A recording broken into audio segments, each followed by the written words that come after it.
And a very good afternoon, and welcome back to the Mortal Kombat 11 Pro Competition here at the Intercontinental Combat. We have yet another stacked top 8 as 8 players are trying to qualify for the regional finals to play for $5,000. Let's see how it plays out. I'm It's Owens, and I'm joined today by the one and only Falcon. What's going on, man? Hey man, how you doing? It is great to be back over here at Intercontinental Combat. As we are approaching closer and closer to that regional finals, there's a lot more at stake for these players. Everyone really clawing at their ways to try and just get as many points as possible to secure their spot in the regional finals and play for that 5K. Yes, sir. Saying that, let's take a look at this bracket. Once again, definitely stacked. And the matchup, the very first one, is a team kill? Can you even call that a team kill? The Turks going at it. We have Omi and Blood Eyes. This should be interesting, Falcon. Oh yeah, that's going to be a real good one. But after that, returning face that we haven't seen for quite a while, Nivek. It's nice to see him back over here in a top 8 spot in the Intercontinental. Now, I know that he hasn't really been having as much success as he had in year 1 of Mortal Kombat 11. But Mr. Ramirez, no slouch, really strong Scarlet player, known for playing a few other characters as well. But in that losers round 1, you want to talk about 2 familiar names that we see right there? We have the brothers, and it should.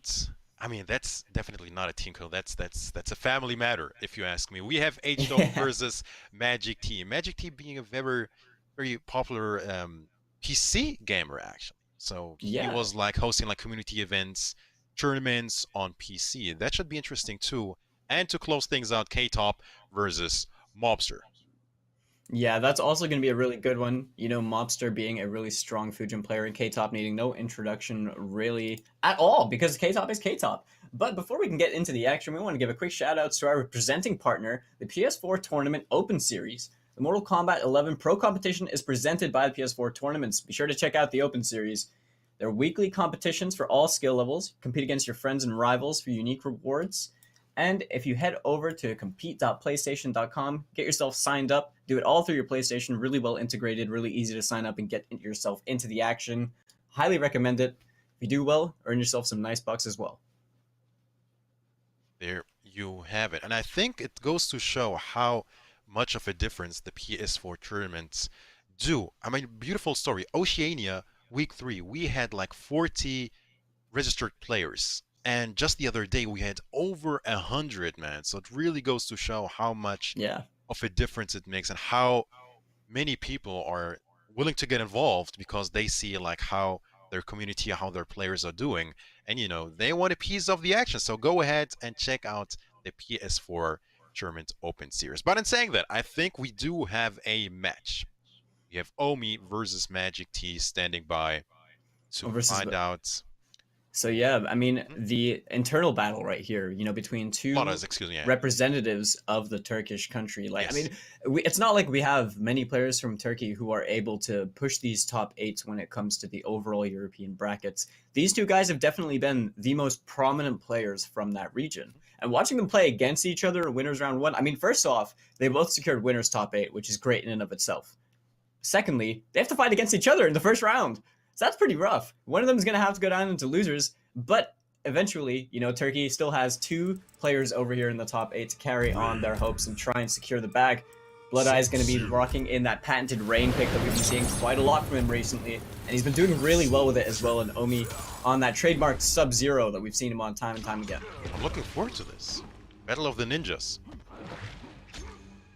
It really is. Blood Eyes, he plays very space control oriented, and he's playing an excellent character to really allow him to do that. Omi, likes to play what I will say. He likes to play neutral with Sub-Zero, or he tries to, but will definitely let those 50-50s rock when he needs to. Sector and I had an agreement. Both died when I took his head. Your clan will serve me, Grandmaster. Round 1. So here we go. EU East Week 6. It's Omi versus Blood Eyes. Starting things off by getting those plus frames. Blood Eyes getting clipped by the final hit of the creeping ice, blocking the ice ball, trying to go for a punish as well right there. Not going to work out, but the flawless block reversal straight out the gate into a throw tank. These guys are definitely coming out swinging right here. Gets the punish this time. You were talking about like space control and Blood Eyes movement is looking on point. It is ridiculously on point right now. He is just zooming around the screen consistently, ready to block these ice balls every time Omi throws them out. Oh, beautiful spacing from Omi. That's one on the board. It definitely is. Seeing Blood Eyes probably going for a guitar toss. They're dropping the input. Omi, no confirm on the back 3 string right there. Good call out with that back 2, forcing the breakaway, even though Blood Eyes didn't need to use it. Still kept himself safe. Really nice. Positioning. Oh, that's gonna get punished, big though. Punish, yes. Should be the round. Does he decide to spend it? No, very smart choice. Go with the Holding crushing on to blow. his resources, Yeah. keeping that crushing blow over here whilst he has the corner position as well. But this is Rain, you know, excellent jump 3, already out of the corner, using that Hydro boost as well to extend the combo damage. 300 damage on the board for himself. Hydroplane, he had the escape failed from earlier on, so he's definitely getting that crushing blow. This is going like 200 miles per hour. I mean, Omi lost 600 health in the matter of seconds. Oh The no! right way? Didn't autocorrect? That was really strange right there. That was really unfortunate for Blood Eyes. Omi maximizing as much as he can on this situation. Still doable, man. This is Sub-Zero. Fatal blow's locked in. Oh no! He didn't confirm the back 3! Okay, the down 2 trying to fish for a potential high coming out from Blood Eyes. He didn't bite over there. It So really scary. is. If you're Blood Eyes, you're sweating right now! And that's Oh, he dropped it! it! Oh, that's gonna be a punish. No, he broke away. He was really trying to get that round. I don't know about the breakaway right there, Mitsu. He had it, man. That had Omi written all over it. Eyes gets to live another day. It's the ice ball. He didn't have the bar to start. I think he needs one more amplified slide for the KB right there. The throw gonna do a bit of damage. Blood Eyes now he's playing on the aggression as much as he can. Flawless block reversal. Generally just making it really tough for Omi to get anything started. Another grab. I think we have to start seeing text coming out of Omi. Another up 3, man. So consistent with them. Really just ready to blow it up, but a great confirm right there from Omi. Gonna get the corner carry. Oh, the down 2! What a huge call out right there from Blood Eyes. Oh, how unfortunate, man. That jumping could have been game. Unfortunately for Omi whipping. And Blood Eyes. I mean, even though Omi had that first round, he almost had the game. Blood Eyes just really played as aggressively as he started out in the set, right? And that just came to fruition so much that for the rest of the game, he was really just all over Omi. He was smothering him more than he was allowing, you know, himself to be smothered by Sub-Zero. He's not really allowing Omi to play the neutral that he wants to play.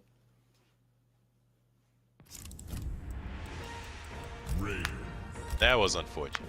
Sub-Zero. That was so unfortunate.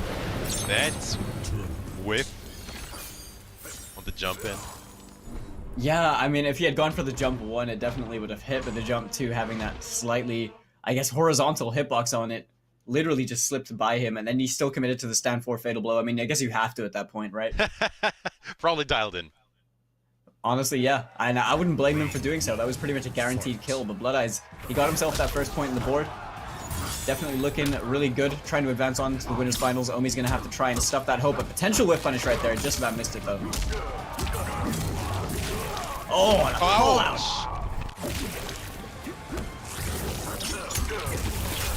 And once again, the spacing from Blood Eyes. I love how he's using that hydroplane to just open up that spacing and to go in for the whip punishes. He knows the counter poke is coming and he's just ready to completely deny any potential comeback. Man, if Or he had Omi. more, he would have probably up 3'd that as well. He's not wrong. Geysercon gets the reposition, gets the round. Blood Eyes looking really solid right now. I really like Blood Eyes. Doesn't get the 1-2. Back 2. Plus frames, gets the grab afterwards. No attempt to break through.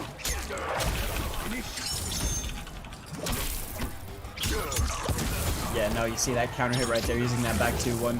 Really good tool right there that Rain has, you know, solid mid string. Allows him to apply as much pressure as he needs to. Hydroplane once again to open up that space, going for a free whip punish right there as Omi's just biting on these counter poke situations. Yeah, he's 3 for 3 on those. Another one? No. And the minute he stays This is my reign. composed and patient, he gets a grab instead. Yeah, I mean, ending it in the brutality as well, finishing it off in complete style, and I like that he conditioned Omi that entire round, saying, okay, if you press over here, you will get punished for it because I'm using the hydroplane to open up that space. And right at the end, he just cancelled it, went for dash up throw because he knew Omi was going to sit there and block that time. Just really good, you know, attention and kind of awareness, you know, being able to condition someone like that. And especially a Sub-Zero player, for Rain to be playing the offense this much, that's no easy feat. So we see a switch coming out of Omi. I mean, Blood Eyes was all over him, especially in game 2. Yeah, that corner position really, really helped him. Omi just looked smothered in that situation, really. It's going to be Sub-Zero, regardless. Couldn't see the variation. Let's see if he changes it up a bit. Decides to go with like a air axe or whatever. Yeah, it would be an interesting choice, wouldn't it? But now he's going to be rocking the Deep Freeze and Creeping Ice, as we've seen before. I like this loadout choice from Blood Eyes as well. Hydroplane is not something that we actually get to see used too commonly in competitive play, but I do feel like it has utility, and really we're seeing that being put to display right there by Blood Eyes, and instantly with that Geyser Pump anti-air into the corner carry.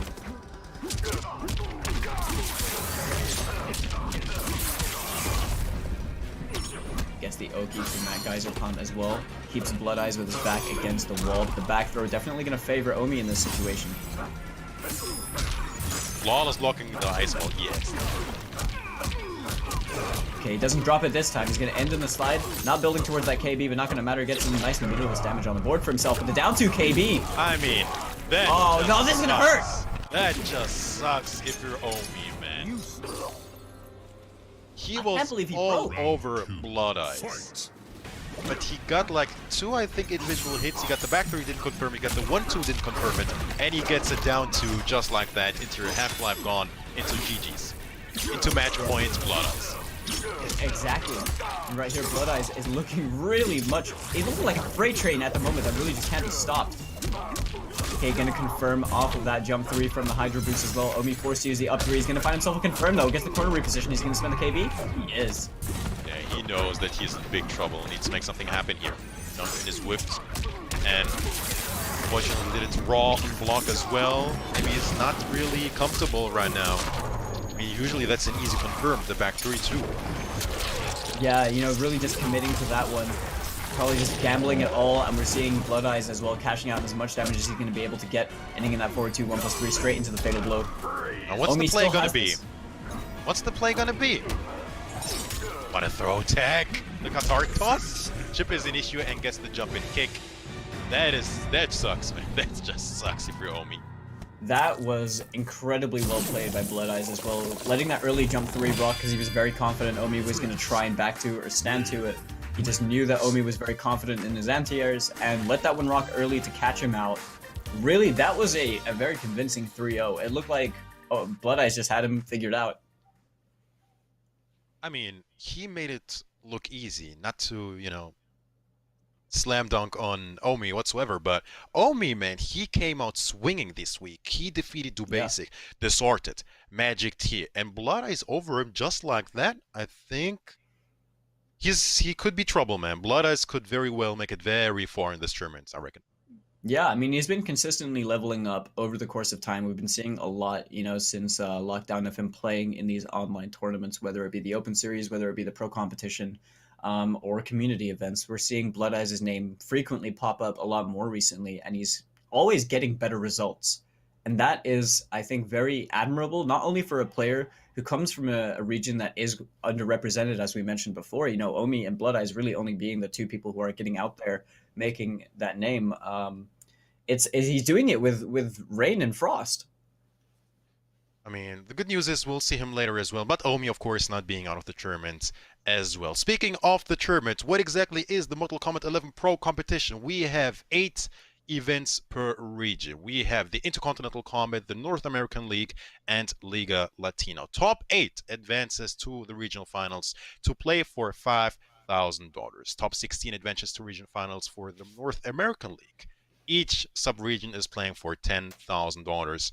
And once again, man, we are very deep into the pro competition. 6 weeks in, we Oh, have yeah. 2 more weeks to go. And once again, these top 8 individuals are playing for a lot of points. 350 points for the winner. And some of them are already looking very good to make the regional finals. I mean, speaking of K-Top, for example, he's second place with over 1,000 points, man, to play Yeah. for the regional finals at the end of the season. Let's see how it K-Top has plays out. he's just been on an absolute tear, hasn't he? Like, really just came back to competitive Mortal Kombat, brought out, a character that the scene knows is incredibly strong, Jackie, and is doing incredibly well with that character. And is really, now I don't want to be disrespectful to any other players, but has really steamrolled his way through top 8s. And he's looking like quite the destructive force that EU East is going to have to be dealing with. But ultimately, I'm pretty sure that his spot in the regional finals is secured, sitting at comfortably at second. We are at week 6 of 8. So, really, it's like now it's other people trying to fight to get the last spots. There's still those other spots for the top 8 so that they're going to be in with a chance to win that 5K. We have this week, we have 2 more to go, but I think Keita, I don't do the math. I leave that to the people behind the back, but he looks very good to make the finals. But let's focus on the task at hand. We have a match going very, very soon. We have Nimic taking on Mr. Ramirez. Should be a very interesting one as well. And you said it yourself, it's good to see Nimic being back in the action. Yeah, Nivek, a legend within the FGC, really, at this point. He's a very a veteran at this point. He's just consistently at the top of his game no matter what he plays. And really, like, Mr. Ramirez has been one of the newer faces to competitive Mortal Kombat. I say newer, based on the timeline of the NRS games.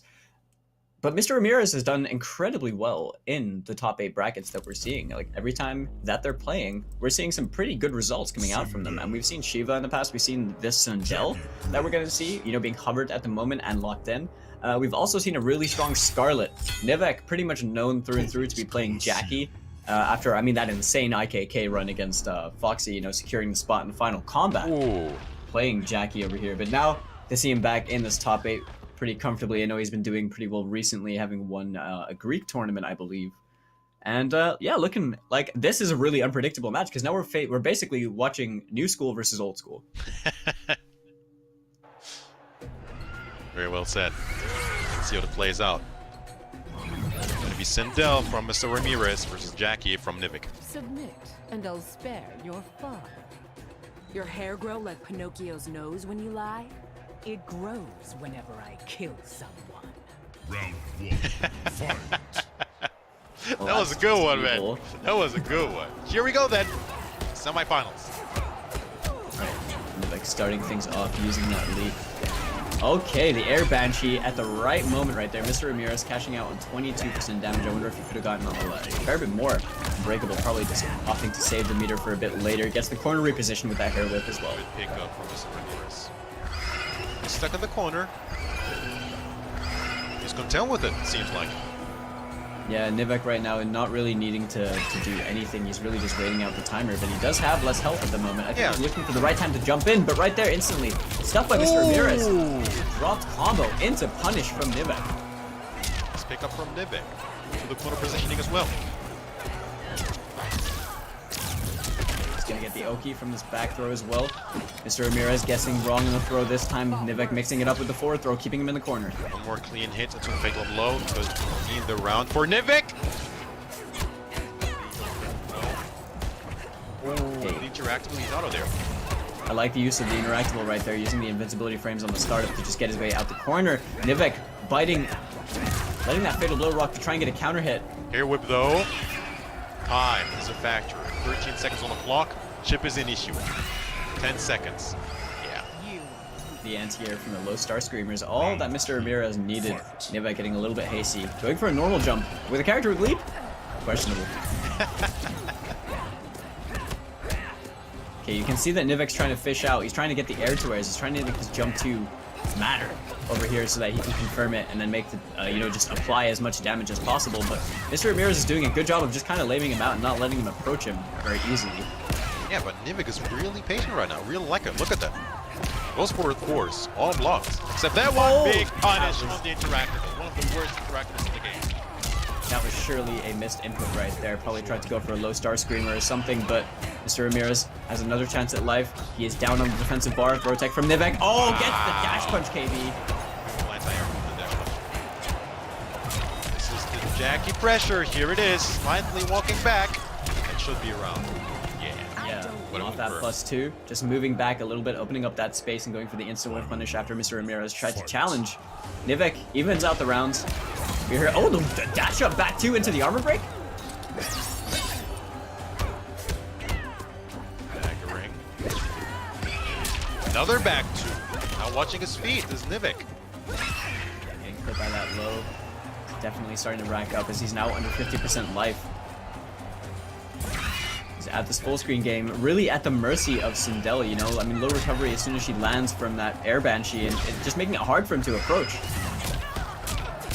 There's the air There it trade is though. Make this count, Nivek. Stay on her. That's the grab as well. Welcome up 3. Another leap. Empty leap as well. Wise throw tech right there, but a down 3 challenge on that forward 2. Nivek not allowing Mr. Ramirez to get away with much. Another throw, gets the Oki. Oh no, no follow-up! It was a really important drop right there. That could have been the round. Yeah, we'll fit well for sure. One more defensive bar for Nivek. And chip at this point for Mr. Ramirez! Yeah, Oh. that worked this time with the brutality as well. Fool me once, Sindel wins. says Mr. Ramirez probably. My goodness, though. I mean, he just dashed up and then flawless blocked the fatal blow, which just allowed him to get that punish as well. I question if you have been able to get a consistent punish had the natural pushback just, you know, applied. I know he can forward for it, but maybe the block stun could have been bad for him. But really, that was perfect for him. Just a dash up, and then Nivek not afraid to just let that rock as well in the neutral to, you know, fish out a button or just catch him in the movement or anything like that. But ultimately, it did not work out for him. Nivek had a really hard time to gain some space, man. Mr. Ramirez being very smart with those air banshees, the low scream, just keeping him at bay. And that is a tough task against someone like Jackie with the leap equipped. Oh yeah, for sure. But using the air banshee is a really good way of just shutting down her approach, right? Yeah. Is that full screen approach when she's using leap, because every time you hit that, you are just easily hit confirming it into a lot of damage, and you're at least forcing them off the breakaway, or you're making them eat, you know, a lot of damage, really. Fight. Game 2 instantly with a 4th. And Nivek, I mean, he's opting to just go back and play this full screen game. I think he's really just looking for the right kind of jump arbor or a moment of recovery that Mr. Ramirez is going to be in from preemptively using his banshee dashes just to try and leap his way in. It looks to me like Nivek is trying to be a bit more aggressive. That was smart. Waiting out the active frames of the Banshee. Leap in. The pick up though from Mr. Ramirez. Keep the corner. Yeah, now Mr. Ramirez back into this full screen game right here, using that far Banshee, not able to get anything as Nivek, but the late forward 4 on the anti-air allows that pickup. Very good play. And he's in. And Nivek just can't hold Mr. Ramirez down at the moment. He can't really open him up. We're seeing a lot of patience from Mr. Ramirez. Could have been a big punish right there, but missed his opportunity. No throw tech as well. Gonna put her full screen. And mixing it up. Wow. That was so cheeky, Mitsu. What? Short hop, a mid-screen short hop into dash up forward 2. I mean, that just worked.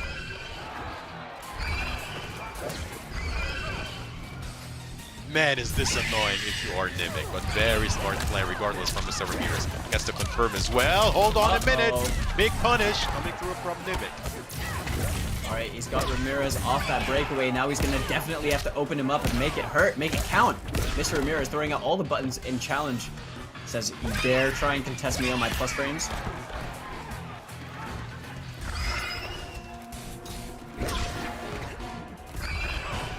This is just a game of chicken at this point. Yeah, but right now.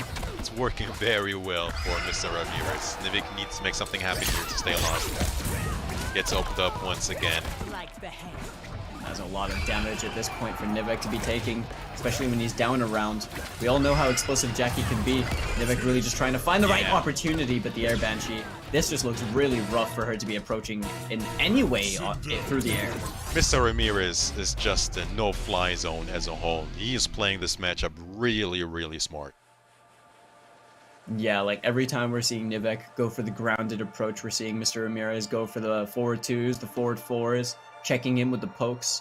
And then every time he's in the air or he's, you know, at mid-screen or something like that, we're seeing dash up back 2s, we're seeing air banshees, we're seeing, you know, hair flips. It's like he's generally making it so hard for Nivek to do anything. And then when Nivek closes the space, Mr. Ramirez knows that Jackie doesn't really have many, she doesn't have mix-ups per se, you know? She just has a lot of pressure. And he just waits for his turn. Yeah. That's it. Like, he's content taking the throws. He just waits for his turn. Right. That's really it. Goes back to that neutral game, and then over there he's excelling. So it's not like Nivek isn't getting in by any means. He is getting in, but even the minute he is getting in, Mr. Ramirez just is very content with just blocking. He's not getting opened up whatsoever. And usually that would be the scary thing against Jackie, right? Because he's burning over time. But to do that, Nivek's still going to have to find that hit and not drop the combo. Round 1. Fight. Let's see if he finds the necessary adaptation here to stay alive. Currently a comfortable 2-0 for Mr. Ramirez. There is a hit. There it is. Gets the breakaway as well. Now this is really good. Mr. Ramirez's health bar is gradually depleting over here. 13 damage on that throw. Wow, Nivek is just refusing to block, it seems. Maybe being a maniac at this point is actually the right call. Make it unpredictable, right? So, what a stagger with that 4-4. And she's out. Yeah, using that full string as well just to get the runaway, but the readjustment on that jump too. I mean, it's not going to matter because Nivek dropped the combo right there. Escape failed as well for Mr. Ramirez. This is going to be a good situation for him because he can hold on to that throw KB for later. This is actually within the realm of comeback territory for Mr. Ramirez. 100%. Especially with that screen crushing blow still ready to go. The fatal blow is locked. The grab is blocked. Crushing blow. Block on the overhead. The screen. Yep. Oh, dropped it! Wow.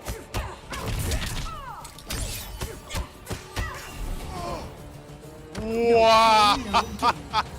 That was really smart. Really smart from Nivek. Wow! Just pushing her into the flame carpet with the entirety of the string. That was so smart from Nivek. But the unfortunate flop from Mr. Ramirez. That fatal blow earlier. Yeah, it really did cost him the round right there. As Nivek starts to show signs of life right here. As he's going to have to make a reverse sweep happen. But right now, Mr. Ramirez, he's got a pretty comfortable health lead at the moment. Doesn't have too much to worry about, using that forward 4 once again to just really minimize any threat of Jackie's approach.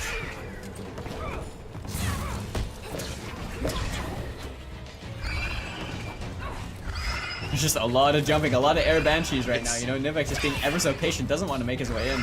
It's lame, but it's very effective. He's playing this right. Look at that. And the minute he does decide to leap in, he confirms it as well. And like, it's not just like he's throwing it out there. He's ready. Yeah, it's all done with intent, but that up 3 right there, I'm not sure about that one. Probably a bad read for Mr. Ramirez. Not going to work out. Nivek has the chance to start stealing some momentum over here and potentially snowball the round.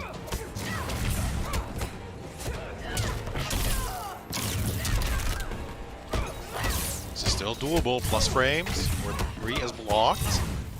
With patience from Mr. Ramirez, time is becoming a factor here. The forward 4, the forward. Oh my goodness. Yeah, Nivek. Ramirez on match point. He ate the second forward 4 as well. I'm not sure about that one. Probably tried to jump or just disrespect it in general. Mr. Ramirez just hit confirming off his button, doing exactly what he needed to do. He is on that set point. This is a very important win for Mr. Ramirez to secure a spot in Winners Finals. Nivek, he's in Winners for a reason, but right now it's looking like he is really flustered at the moment.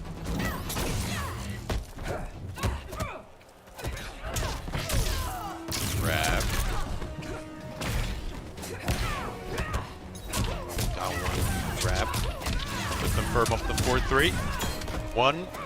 Yeah, look at that, 38% before he on the break as well. Like, by the time you've already come off those 2 bars, oh, what challenge! Wake up buttons, though, from Mr. Ramirez. Decide to play the lane game. Wow, interesting choice.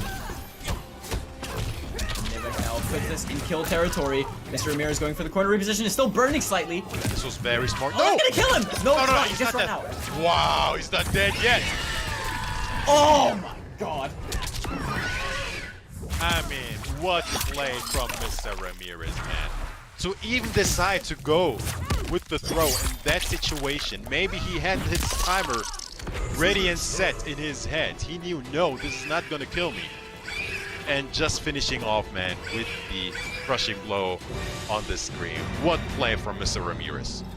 Instantly, like, just the audacity to go dash up throw in that situation, straight into the Banshee stream as well. I mean, that was a really good decision, just in case Nivek had tried anything disrespectful, right? It was pretty much a guaranteed KB at that point if Nivek tried anything. And because of the roll, it punished the roll. And then Ramirez, you know, got the free dash up confirm into fatal blow. That's all he needed. And just like that, you know, secures his spot further, advancing on in this top 8 where he's going to be fighting Blood Eyes later on. That was very, very smart play. Very efficient play as well. From game 1, just keeping him at bay. And even if it was a grounded situation, he was very patient, taking his turn, waiting his turn, really. Very, very well done. And I mean, Mr. Ramirez now officially over Mercer, over K-Top, and over Nivek. Might be a problem as well. Looking forward to the matchup later on against Blood Eyes in the winners finals. It's going to be really interesting, but I mean, Nivek, he was making some really good decisions over there, but ultimately, you know, I feel like he only really got one good combo that whole game, that whole set, which was the 38% by the time Ramirez had broken, and that was in the final game. And I think those drops really cost him so much because those crucial moments where he really needed the hit and he found the hit after Ramirez was being so patient, just, you know, ready to block everything, he wasn't capitalizing on those hits as much as he could have done. That was unfortunate, man. But the good news is we'll see him later on in losers. He's not just out of the tournament just yet. Now we have to go to the loser side of things. That's, you know, the unfortunate part. We have to say goodbye to a few players. It's going to be H-Dope versus Magic T. But before we get into it, let's quickly talk a bit about Astro Gaming, the official audio partner of the Mortal Kombat 11 Pro competition. Check out their gear at astro.gaming.com. What we hear is coming through the Astro Gaming family's gear. So go ahead and check out their high quality products over at astrogaming.com and their officially licensed PlayStation audio products, which are available right now. Yeah, I mean, super comfortable headsets, super awesome, and also really stoked for Astro to be supporting the pro competition online and everything Mortal Kombat, you know. So huge shout outs to them. But long time coming as well. Yeah, you know, like you mentioned earlier, with our first match of losers. Now, H-Dope is a player that we haven't seen as much as K-Top, but we know how much this player is, like, you know, what he's capable of. And as far as I know, likes to play the Shiva variation with the shield, that's plus 15 to guarantee the 50-50. But it seems like are we going to see Devora? Hold on. Oh, or is this Shiva? We see a hidden select from Magic T. What could this mean? Nothing. He's honest with it. He is playing with open cards, it seems like. Magic T being a bit more cheeky with his choice. Let's see what's it gonna be at the end of the day. Yeah, Magic T playing the hidden cursor right here. Now, Magic T, you know, I think predominantly known for playing Noob Sidebot, and that is what we're going to see over here. Shadow Portal, Shadow Slide, and Air Tele Slam. Spinning Dragon, Queen's Punishment, and Dragon Stance from H-Dope. A very oppressive Shiva variation that's just going to be an absolute bully in this matchup. Here it is then. Losers round 1. Magic T versus H-Dope. Noob Sidebot versus Shiva. Starting things out as well with a nice little chunk of damage. H-Dope answering with a stomp for 10% right here, using that shield, keeping himself safe by spending the bar. And you don't want to get hit by that thing, because that's just going to guarantee a very unfavorable situation, but the bait. Sent down to a crushing blow as well. Wants to get rid of it. Yeah, I mean, optimal punish right there on the teleport after baiting it like so. This is definitely fishing for the armor break KB as well, but Magic T didn't bite on that one. Good blocks. Good pick from H though. This is the queen right here. Magic T really unable to move because of the bleed. Yep. Stand, coward. That's just bullying, isn't it? That's just mean. It really is, but it's such a clever way to close out a game, right? It's just a guaranteed situation. Okay, oh, no punish right there from Magic T. Plus 15, okay. Using that mid into the dragon stance. Magic T answering back with a shadow slide. Gonna knock H-Dub away full screen. Yeah, that one's tricky. Noob doesn't have a very good forward dash or a back dash, so I wonder how he actually gets out of the situation consistently, if he can. And she's out. Her back throw. Really wants her crawl. Slide as well. Okay, gets counter hit, potentially trying to poke her backdash right there. We're gonna see a confirm right here from H-Dope. All of this unbreakable damage. Magic T not even able to come off those 2 defensive bars that he has in the bag. Is that dead? Barely! Chip. Yeah, couldn't take any more of those. Maybe could have poked after the wake-up roll, not sure, but I think that was his only chance after he did the roll. H-Dope on the board. He's looking really comfortable playing Shiva, you know. I mean, it's not the first time that we've obviously seen H-Dope playing Shiva, but really this loadout of Shiva is not something that you often see with most people playing Shiva at the moment. The shield itself is a very... I feel like it's quite similar to Jade's Delia's dance in the sense that, you know, you're spending the bar as a block confirm to keep yourself safe in most situations, right? And then you, on hit, you are pretty much guaranteeing a mix-up in that sense, where your opponent is going to have to hold it. In Shiva's case, she definitely guarantees it, whereas in Jade's case, it's more of a frame trap, right? It has that 3-frame leniency window, but H-Dope is applying it really well, and Magic T switching over to Spawn. I mean, my go-to character right here. I think I'm a little bit biased now, because he's just the GOAT. But I always love seeing some Spawn representation, and Magic T rocking this awesome character right here, charging Hell Spawn, and Soul Forfeit for easy. Oh, hold on a minute. I just hope we see it, man. Sometimes in tournament we see it equipped, but they don't shine with it. They don't get to shine with it. Talk to him, Magic T. I do love me some Spawn as well. Let me tell you that much. Now, I wonder if there's anything specific about this matchup. If he can use Unholy Veil in the Dragon stance potentially to KB. The parry. But, yeah. Good blocks. Oh, he bit on the shield though, guaranteeing this mix-up once again. H-Dope. There it is! Oh, there it is! There it is! Instantly! Oh, that was great for Magic T as well, using that down 2, and H-Dope still broke afterwards. So now, this changes. He can't throw 4 anymore. At that specific range. Or the parry is coming through. Yeah, I mean, Magic T has a nice health lead to work with at the moment, backing off and getting a clean punish on the stomp as well. Going for the double shoulder confirm right there, 46%. Yeah, Chip at this point, man, with that standing 3. Oh my god, the backdash has been so clean right now from Magic T. 2 for 2 right there on both those stomps. Very clean round from him as well. Beautiful adaptation from Magic T. Hold on. Yeah, a bit too far away.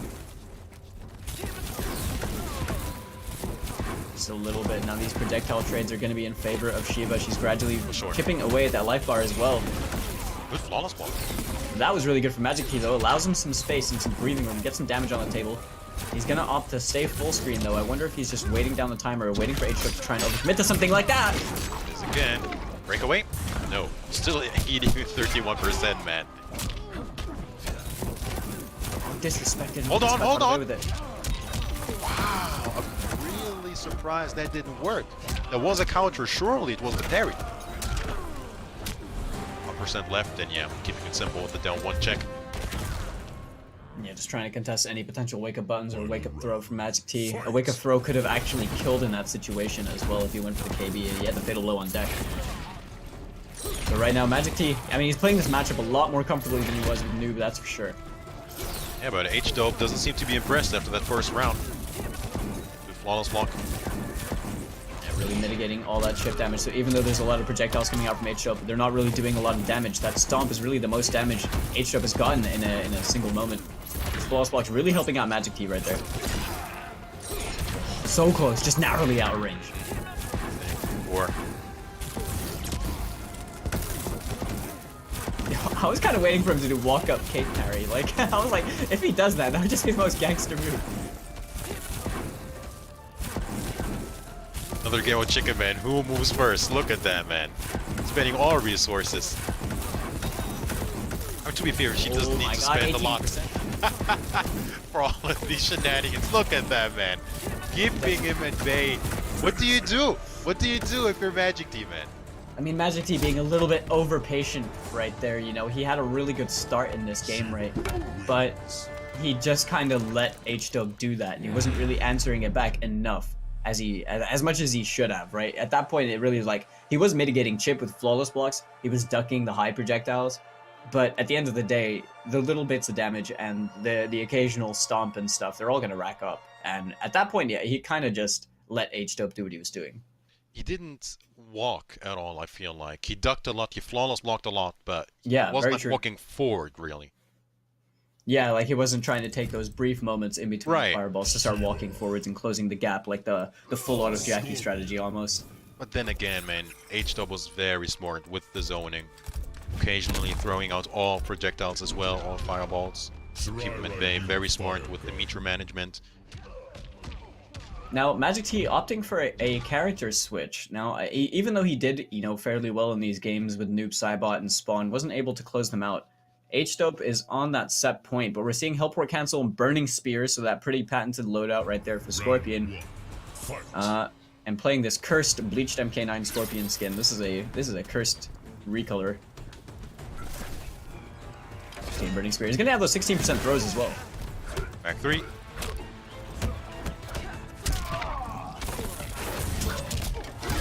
Oh my Another goodness. bait from H-Dope. Really is ready. Knows the options. Definitely does. Just opening up space. Wow, that raw teleport straight away from Magic T to check him on the backwards movement. Finishing the string to get out of trouble. Escape Escape failed, yes. Surely doesn't spend it. Yeah. Would spend that one though? Yeah, that's the one that really hurts. 30% just like that. Now you've got Shiva in Fatal Blow territory. I was gonna say whiff could be death, but H-Dope a little bit too slow to pull the trigger right there. Yeah, it was too late to get out of harm's way for Magic T. Gotta watch your feet. Good down three. What's it gonna be? Though. Wow. Uh-oh, uh-oh! Spins the bar. This is very close. Oh my goodness, the perfect It's a backdash greedy. is right there. A bit too greedy for H-Dope. He wanted it very simple. Round two. Fight. I think he was really trying to just challenge to see if Magic T would actually be able to deal with that one. This is valuable information for him to know that he is capable of doing it. He is going to maximize on those punishes. Plus 15. Being a bit disrespectful is Magic T, pressing after that block. Down three. A throw punish. I mean, not enough, but he is going to get 13%. He's going to have that corner positioning. He's got the knockdown, the short hop, jump, attack. Right there. Oh my god, no confirm, but not enough of a punish. Okay, confirms that one of the 4th punish. Confirm, I should say. Good interaction from Magic T. Using that pushback on the 4-3-4. Gonna confirm this time. He gets that 1-1 straight away. Using both teleports right there and ending in the spear. Magic T keeping himself alive in this set. Beautiful combo. Did find the confirm when he needed it the most. Magic T is on the board. This loser is round one. Now, I think, you know, anyone that, watches Magic T's content stuff knows that he has this Scorpion if he ever needs it. And I think that he was willing to try out the other two characters with a pretty decent idea of how to handle the matchup. But ultimately kind of just fell short with them. But he's looking a lot more comfortable on Scorpion. We're just going to need to see, tighter confirms in these clutch situations. And bigger punishes. Like when he got the Helport cancel, he just opted for like the 13% throw. Yeah. It's just that these things are going to come back to bite him if he's not able to cash out on as much as he can. Oh, God! What? Oh, no, don't play with my heart like this. H-Dope is Surely going to not. be playing Spawn? No, surely not. I mean, why would you? Because every What? time Magic T screws up, then Spawn is going to kill you for it, right? He's going to do so much damage or force you off the breakaway, and without that defensive bar, you can't use help or cancel. So it feels like a really favorable thing to play Spawn over here. But, I mean, he's also rocking Soul Forfeit. Oh, come on. This is a change of heart. Hold on. Don't jump up and down just yet. We didn't see it earlier from Magic T. Let's see if we see it from H-Dope. Game 4. Starting things off with that poke right there. Down one into the forward throw. Challenge straight away confirmed into that +2. And leaning back with that back one, trying to catch a potential counter poke from Magic T. And H-Dope, all he needs to do is just play with the space, right? Just play comfortably.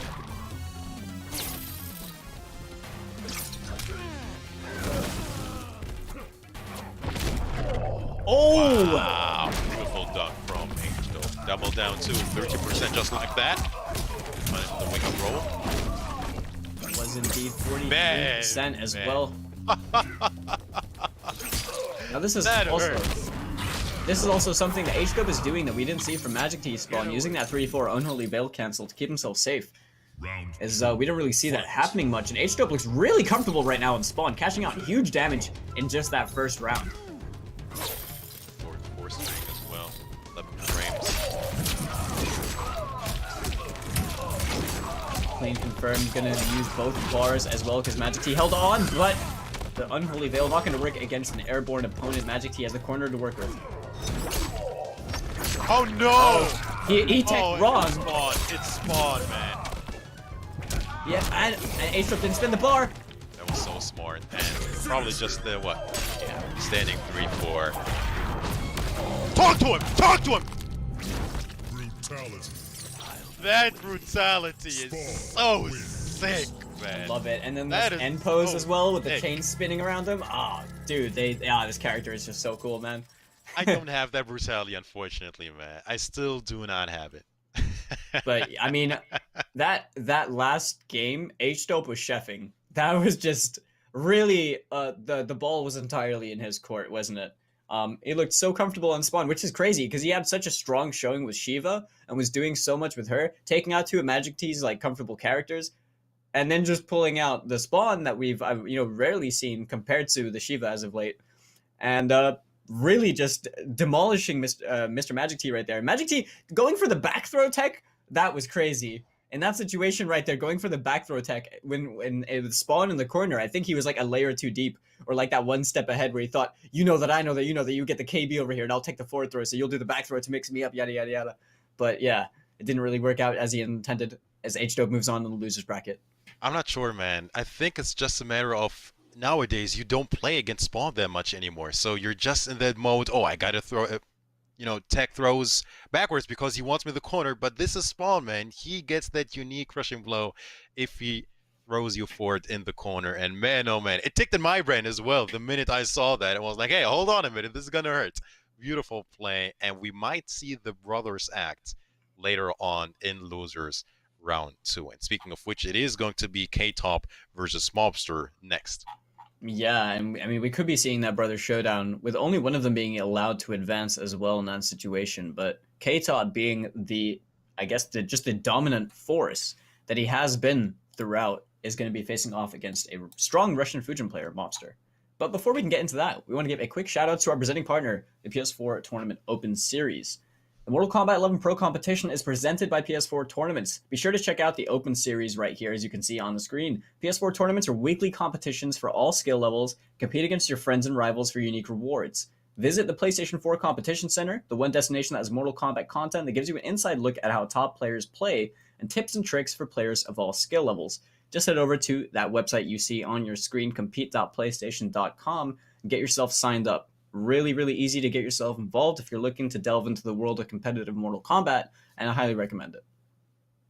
Very, very well done. Now, we should have a match momentarily, and we shall close out the round 1 matches. Once again, a Greek player, the brother, actually, of H-Top is going to be K-Top taking on Mobster. Who is, K-Top even going to play? I have no idea. I think at this point, K-Top is through and through a Jackie player. Oh, yeah? And he's just going to be rocking that same Jackie, the upgraded 2.0 as we call it in the community, the upgraded plus. He was playing upgraded light before, and now we are at the full version. But he's really been able to capitalize on just how strong the character is and how much Jackie allows K-Top to play Mortal Kombat in the very aggressive way that we've been seeing him play over time. Now, this is a beautiful story as well, or maybe not so much for Mobster, but an interesting regardless. Mobster already lost to H-Dub. He might get eliminated. Oh, getting double eliminated by the brothers? Yeah, from the brothers, man. That sucks. Yeah, well, he's gonna have to fight really hard to deny that prospect right now, as K-Top is probably the strongest player in this top 8 currently, going based on, just the recent results and everything. Yeah. And we've seen him tear his way through losers before, but Mobster as well, not rocking the Fujin, actually playing Scorpion, rocking that sick Season of Blood skin, from Season 1. I love that skin. Right, oh, what? Called out the teleport cancel straight away with the dash punch? How do you do that? I mean, that was ridiculous. Instantly baiting the counter poke right there, forcing the whiff into that forward 1-2 punish. 34% right here. K-Top using the plus frames in the corner, forcing the whiff again. Down one back dash. I think he messed up the corner, not gonna matter whatsoever. K-Top all over Mobster this first round. Yeah, Mobster trying to play fighting games right now. K-Top being an absolute machine at the moment, confirming all of this damage. Mobster not breaking away on any of that, is still burning in this corner. Overhead check as well. Looking pretty rough for him, Mitsu. I mean, how do you call this? All over. Finally finds a way out of the corner just to jump into it again, but hey, this is Scorpion. Teleports out of there. Okay, good setting 4 right there. Catches the jump, but not gonna confirm. He's that drop combo really is gonna cost him over here potentially. Overhead check again. Okay, it worked a third time. Oh, I no. respect it. I respect it. So That he was so risky. Yeah, but it was smart. And that, Yeah. because it would have been death if that would have worked. So he dialed in the forward 4, not into the forward 4-2, which is the usual string. He dialed it into a spear in case of a flawless block attempt from K-Top. Didn't work, didn't bite. K-Top emerging in the victory. Yeah, and I think in that situation, right, it's a crazy risk to make, because albeit it was smart and it would have had a huge reward and he would have gotten himself the round had it worked. But in that situation, if I'm K-Top, I don't have a reason to flawless block the forward 4-2. So I think to myself, was it worth the risk? But at the end of the day, I guess trying it out in the first game is a good way of testing the waters, right, as you're going into the rest of the set. And knowing that K-Top didn't bite in that situation, I wonder if he's going to be reluctant to use that same mix-up again in the future.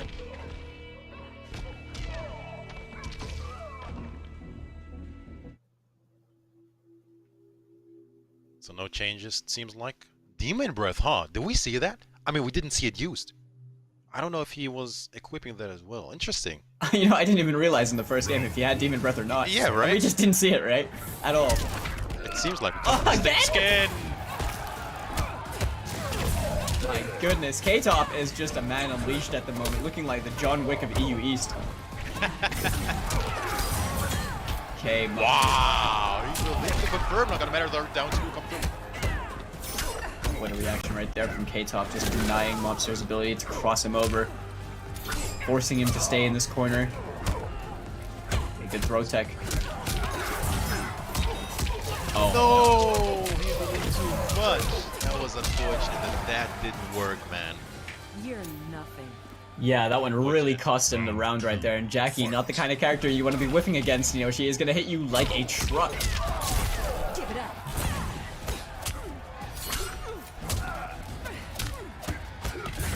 No, just a down 1. The grab, good anti-air. K-Top's anti-airs have been really on point at the moment. Trip guard attempt right there from Mobster. Did not go for the confirm. Didn't really believe it was going to connect. 4-3-1 cashing out big on it. He's already used that dash punch KB in the beginning of the game, so he doesn't get it there, but he gets the corner carry, which is really important. But no punish on the 3-3 from Mobster. No punish on the teleport. It's a bit sloppy. Yeah, this is just mean. This is one of those fooling situations we saw earlier with the flame carpet, man. Yeah, and the toasty as well. The guaranteed ways to close out a game. At that point, it really is just, you know, your name has been written in the death note. Like, how do you get out of that situation, right? You can't. You just have to prevent it in the rest of the game as much as you can from getting to that point where you can just die to the carpet flame.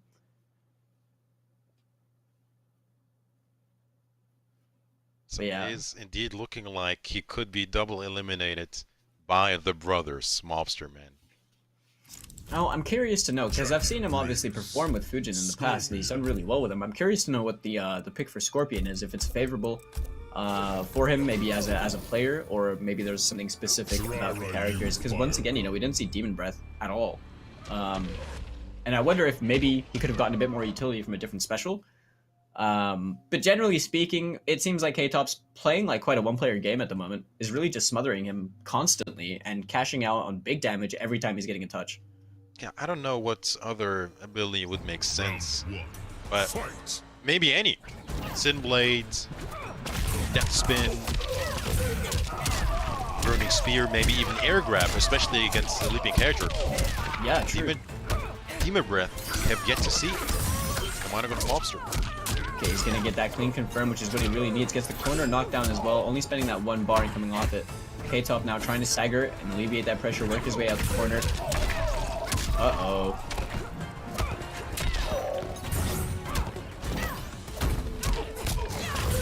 Wow.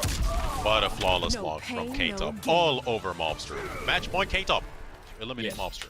And straight away with that counter hit on that 9-frame mid, the 4-3 being such an impressive button as well. You got to be really careful about where you're backdashing to, just in case it catches you. Speaking of backdashes, we're seeing some space being opened up by Mobster. Gonna get a nice KB on that counter hit right there. Forces the breakaway off of K-Top. Had to spend the bar just to keep himself lower on the recovery.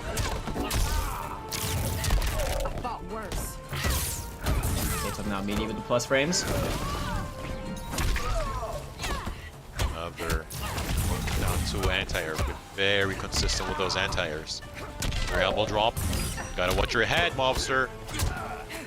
I like K-Top's decision to just keep using them as well because they've been working so well for him. The delay into the 4-3. K-Top didn't have the bar to get any more damage off it, but the 1-1-2 into the dash punch is all he needs. And K-Top advancing on 3-0 over Squad Monster. Jackie Briggs wins. So H-Top indeed taking us to that brothers act, I shall call it. Setting up H-Top versus K-Top. Would they have to win their next matches? Because I think that they would be playing against, so it would be H-Dope against Omi, I think, and then K-Top against Nivek, if I'm not mistaken. Oh, really? I think it would be that way, and then they would, if they win their matches, they would have to play against each other. Thank you very much. So H-Dope Nivek, Omi K-Top. So the other way around. But yeah, if they win their matches, then we could see that. I mean, it's still going to be a Greek battle between Nivek and H-Dope, right? Right. And then K-Top, Omi, these guys have gone head-to-head quite a few times already. But then really, if they're able to secure those games themselves, then in the losers semis, they're going to be playing off against each other. Only one of them is going to be able to make it on to the losers finals. But the winners finals as well, Blood Eyes, after a super strong and sick showing earlier. Mr. Ramirez as well. I mean, look at the 3 O's that we have. We've only got 1-3-1 in this entire top 8 so far. It's been a quick one for sure, man. No game 5 at all. Match 5, I should say. I mean, very dominant showing by these players who advanced. Looking forward to seeing the round 2 going at it very, very shortly. But before we go into a break, let's quickly talk about the Mortal Kombat 11 merch store. Check out this awesome gear presented by yours truly, Mortal Kombat 11 Pro Kompetition. Go ahead and visit Amazon.com/Mortal Kombat to browse through apparel, t-shirts, gear for your smartphones, and go ahead and represent your region. Looking sick, man. I got a shirt myself, and I'm very, very happy about it. Yeah, I mean, shout out to NRS Esports. Yeah, shout outs, honestly. Really comfortable shirts, sick designs as well. And I mean, honestly, just if you're looking for some Mortal Kombat stuff, you're looking to rep your own, local region, the Intercontinental Combat North American League or the Liga Latina, you know where to get it. But before we can get into more Mortal Kombat action, we're going to throw over to a quick break. We hope you stick around, and we'll be back with more of this top 8 for EU East very soon.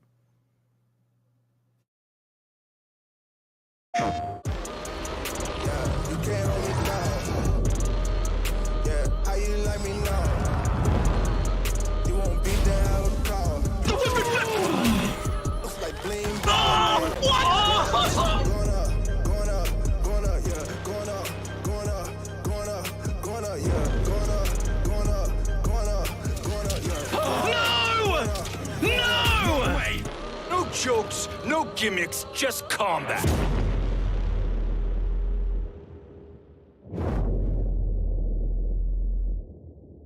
PlayStation.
Hey guys, Ketchup and Mustard here, and it's time to test your might in the Mortal Kombat 11 Open Series. Ready to rumble?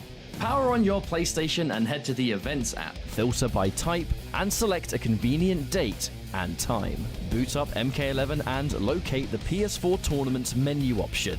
Click it to visit a familiar place, the Console Events tab. Sign up and prepare to play. Once registered, you can view your tournament details and check-in time. A notification will remind you to tighten your black belt and get over here for your match. Continue combat in the open qualifiers to close in on the competition. Thank you for watching, and we'll see you in the tournaments.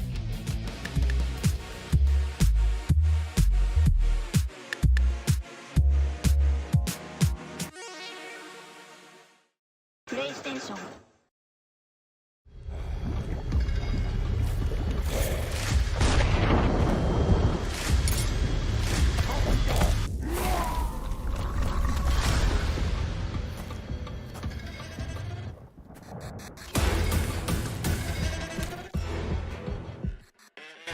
Who are you? I'm your worst nightmare.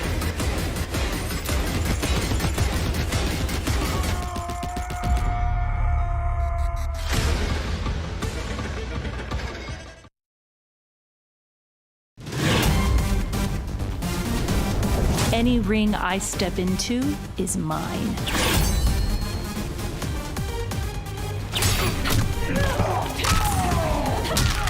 End of the line.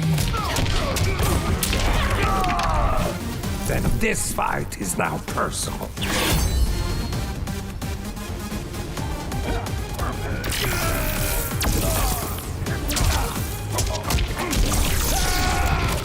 It is exhausting being so perfect.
And a very warm welcome back to the Mortal Kombat 11 Pro competition here at the Intercontinental Combat here, EU East week number 6. Round 1 is all done and dusted. Let's see how the rest of the bracket plays out. I'm still Mitsu Owens, joined today by the one and only P&D Ketchup.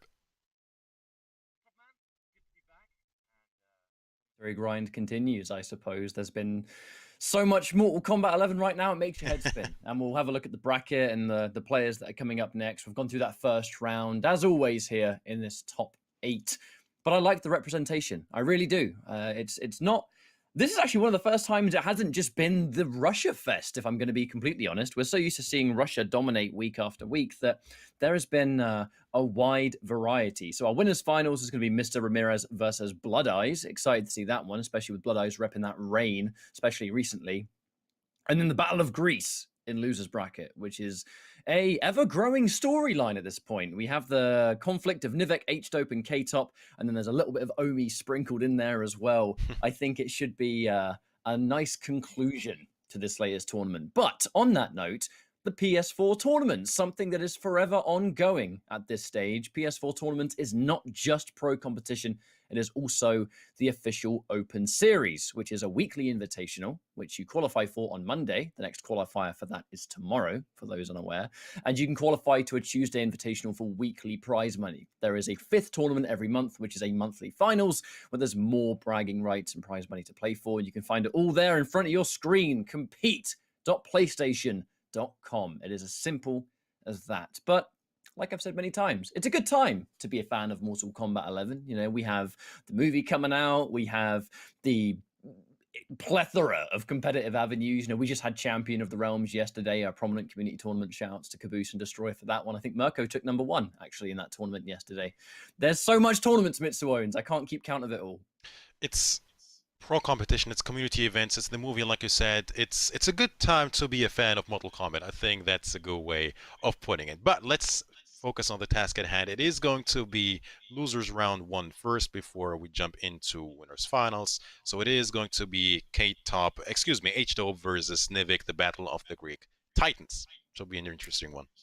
Yeah, I mean, I can't fault you for mixing the brothers up. I've done it for 6 years now, maybe 5 if we're being technical. I can't remember. But they're two players that they are similar in appearance, but that's where it ends. Because gameplay, it's completely different. You know, we have K-Top, who is historically really, really rush-down oriented and like super aggressive. But then you take H-Dope, who has a much more kind of, I think, guttural play style. You know, heart on the sleeve, isn't afraid to just go in swinging, likes to play those kind of like brutish, brute force characters, which is why we're now seeing the Shiva, the Spawn. Shiva is a perfect character for H-Dope, and I think that's very much personified by the variation that H-Dope plays. We love to see that Shiva with the shield spin. I've been using it a little bit, actually. I used it a fair amount when we were in the player practice area for that WePlay event that recently happened.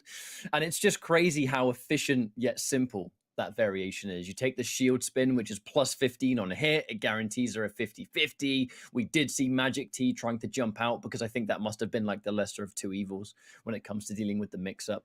But obviously after that, we were seeing adaptations. And it's just layers upon layers of the dragon stance. So wouldn't be surprised if we see that a bit today, because Nivek's going to be in a weird situation, Mitsu Owens. You can't leap versus a Shiva that uses the stance. You just can't do it. It's a no-flight zone, and I think it's an interesting one as well because Nivik is coming out of a loss, whereas H-Top is just looking like this dominant force this week and looking very, very good. And especially with a variation like Shiva, it's no secret that we see Shiva over and over. But yeah, with a variation or a move equipped that people are not familiar with. I think Falcon said it correctly, like it's a bit like a Delia's Down situation, very plus, but people are unfamiliar with that situation. I think they need some time to adapt to the frames. I mean, you said what, plus 15 or 16, like very, very good. If it's a very good move. So let's see how it plays out. And maybe, I mean, Nivik is not only a Jackie player. I mean, he has a very strong Cabal. I'm not too sure if he's really comfortable with Cabal nowadays. But then again, even the air slide gas wouldn't be very in his favor. So let's just see how it plays out. But I think it is going to be a Jackie from Nivik. It really depends on the character that H-Dope is playing, because Yeah. if he plays Jackie against Shiva with the Dragon stance, that's not, believe it or not, it's not an amazing matchup for Jackie. We actually saw that at the We Play Fighting League for MK11. We saw, I think if memory serves, it was Mighty Unjust versus Foxy Grandpa. I know Foxy is generally considered the strongest competitive Shiva. He has like the best results, and has been the real forefather of the Dragon stance. But in that matchup with Mighty Unjust, who has been winning open series after open series after open series, Jackie being a major component, his Shiva did not allow her to play the game at all. Like that matchup just completely nullified Jackie, because she can't leap around, she can't really move.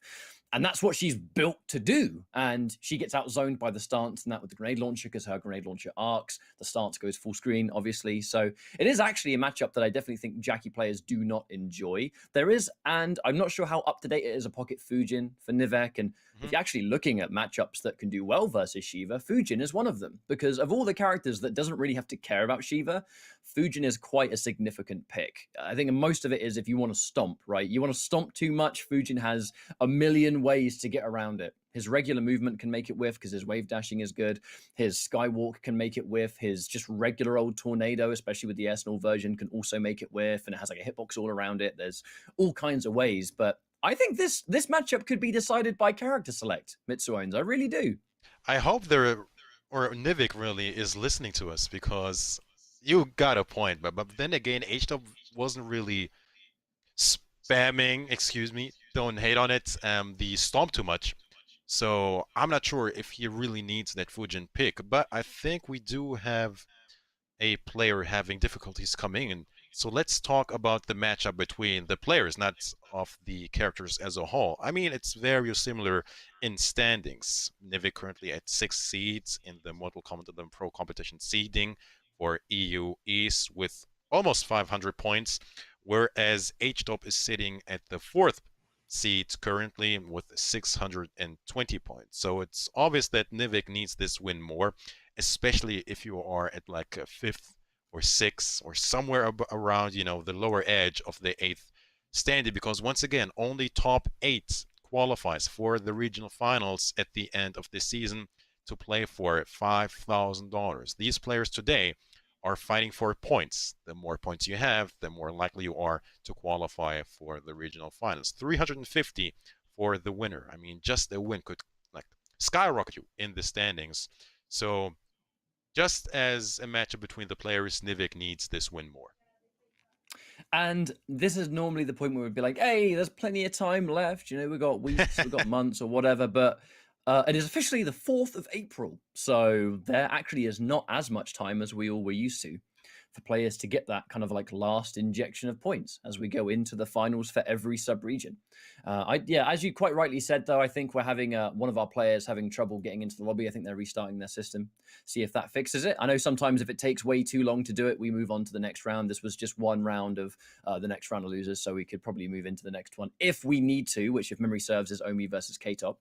So we might jump into that one if we absolutely cannot get into this match in time to prevent you from being stuck with our faces for any longer than you need to.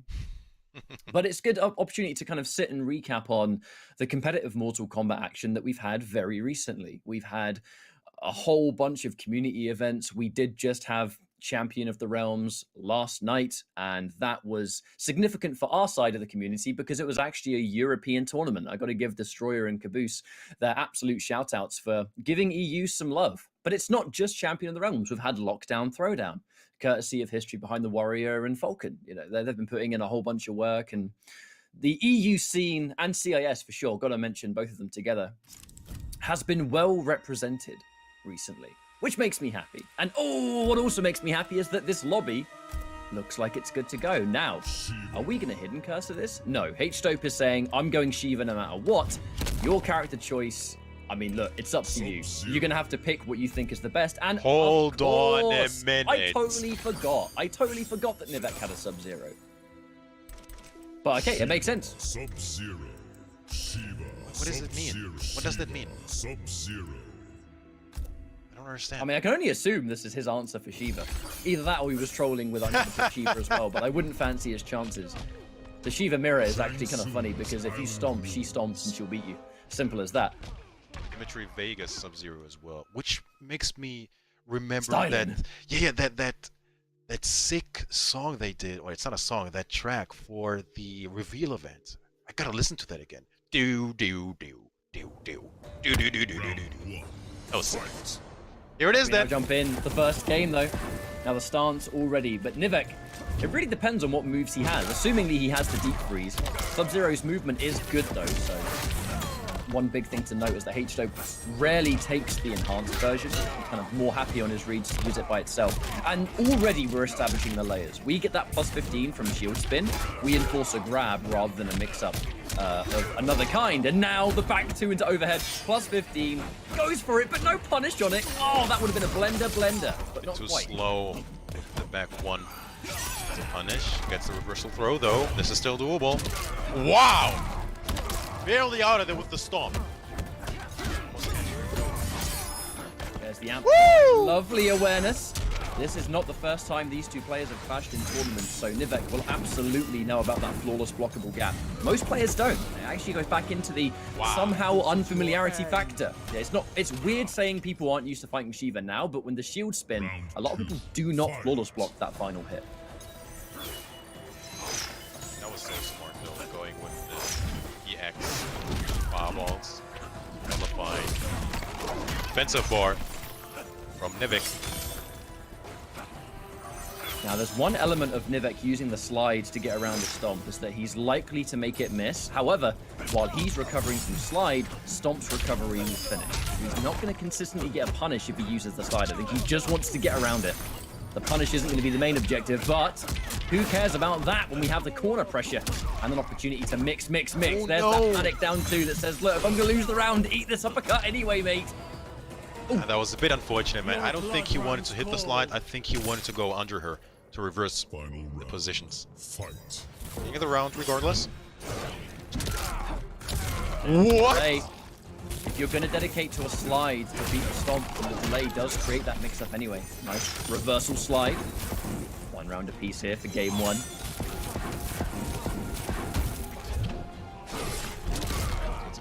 A delay again. There is absolutely a mix-up here, Mitsuones, of delay or not delay when you want to answer back with the slide alone. Oh, he tries to interrupt! Not getting out of harm's way with that slide. Might as well try a forward dash or back dash or whatever. Yeah, and that's the problem. Like, he's not getting out of that. Or it's not in his favor, really. Yeah, he did get hit by the slide, but he finds himself full screen against a Shiva with Dragon Stance equipped. Not gonna be in your favor. Might as well backdash and try to fish for a punish. H-Dope taking the first game here against Nivek. I think the main problem that Nivek had there really was that his answer to the stomp didn't really seem like a very good one. Yeah. His answer was going in with the slide, but that slide having the recovery that it does means that if he mistimes the slide and H-Dope just delays the stomp, he's going to stomp you, and it creates a situation. Because this variation, the regular stomp, really shouldn't be the main component. There are many other moving parts. You've got the stance, the low, and the shield spin. This is a brawler variation, built around getting close, built around hitting you that constant 50-50. In some cases more, because you throw the regular grab in there as well, and you're going to be insane to neutral duck plus 15 to make that hard read. But the stomp creates that situation. That's why it can be dangerous. But Nivek constantly going in for the slide as his answer, and to be honest, just getting the wrong call out on the timing, that just allowed H-Dope to have a very one-dimensional game plan. I stomp, I get the good call out, I then get my mix-up. And that's basically as simple as that. I'm worried about Nivek if he keeps answering back with the slide, unless, you know, maybe he mixes up the timing or something. We'll have to see. Let's see. Oh, no! Game 2 underway as H-Dope is still up 1-0 against Nivek here. Let's see how Nivek answers back. Stomp has been a real problem, looking for the reversal slide, but the stance actually catches him. The cancel so you don't get punished. The down 4 to create a situation, and now a little bit of damage. We go back to full screen. Wake up stomp. Yeah, Nivek is having a real hard time with it so far, though. Absolutely, and he challenges it. Plus 15, hold the mix. Oh, that's the the call issue. out! Yeah, that's the issue, man. You gotta respect that to a certain extent anyway. All over Nivek is H-Dope. And has him cornered as well. Round 2, fight. This is the next layer. You want to jump out of the plus 15 and... Oh, armor break! Hold your chest. Oof. Ouch! 38 almost. Flawless block again, but no consistent answer. Didn't really have any meter, right? So what can you do? You've just been armor broken. Able to somehow fall out with the challenge. Nivek is getting absolutely obliterated by this. Now that forward four. The overhead comes out. Sub-Zero. It is his time. Is it though? It has to be. It's now or never, right? Rather never. It is going to be in game 2 anyway. H-Dub just one step ahead. Getting that wake-up jump as well. The way that he's playing Sub-Zero in this matchup, Mitsuones, I don't think this is very good against Shiva. I don't know if he has any other characters, but I don't think this is the character for the job. I think that if he had a Fujin, surely that's the one you pick. I know he played Fujin at the very beginning.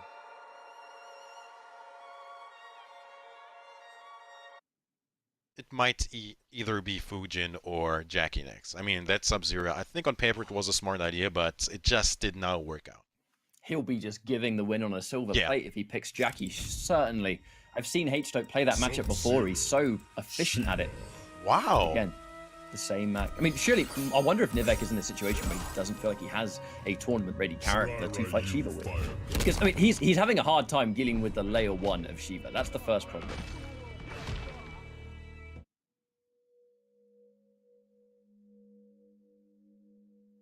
Creeping ice. Did we see that earlier? I don't think we saw that. I think so. He just hasn't. He hasn't really had an opportunity to do anything. It's been he's only. The creeping ice is often used as like safety on the mix or whatever, but he's never point blank enough to enforce anything. Lovely confirm though. Nivek. Sounds weird, but surely the game needs to be just rush it down all day, every day. You can't be in the neutral because you're gonna get stumped. Oh, unfortunately, not finding the confirm out of that 1-2. H-Dub refusing to block, it seems like. And now we use the stance on block. This is going to create that shield spin situation, but again, you can just delay it. And the good block, but no punish. The 1-2 doesn't have the range to punish it. I think Sub-Zero's back 3, if I recall, is the one that we often see. Back 3 should be in range. This life blade slowly depleting for Nivek, man. Confirm with the slides. Decides to lame it out. Maybe? Seems like it. Oh, the immediate stomp. I think Nivek wanted to do a late. And again, the wrong punish. Oh, and he misses the slide. Nivek had that win on a silver plate, but once again, using the wrong punish. He's just... To be honest with you, Mitsuones, he's not playing against Shiva very well here. He really isn't. When he's blocking the scoop and he's punishing it with 1-2, that is not Sub-Zero's punish, and he's tried it twice. I mean, that's the sign to me of someone who has a pocket character. Usually, like with a tournament-ready character, you have your punishes on them. That might be a sign of this being a pocket Sub-Zero. Uh-oh, that's gonna hurt. And he's just throwing the kitchen sink at him at this point. Oh, of course, reversal punish still gives you the crushing blow. How could I forget? I'm so used to seeing it be an armor breaker. And that stomp, the whip. Oh, okay. All right, back 3. Better than a slide, seems like. I mean, I'm assuming it won't cover both options, but we'll see. We'll have to see. One stomp on a dream, and you got 10%. Oh, watch out. Chip, chip. The delay, down 1. So sneaky. Yeah. Oh! No, he knew. He saw that slide coming. H-Dope over Nivek in a 3-0 fashion. Hear the music, but we don't see it. Unfortunate. We don't. We know what was happening. Well, we see it in delay. I actually saw a comment in chat just now that says, why is no one punishing the spinning dragon? The reason for that is because you're looking for the flawless block gap. So Nivek was able to establish in game 1 that he has the flawless block on the amplify of spinning dragon.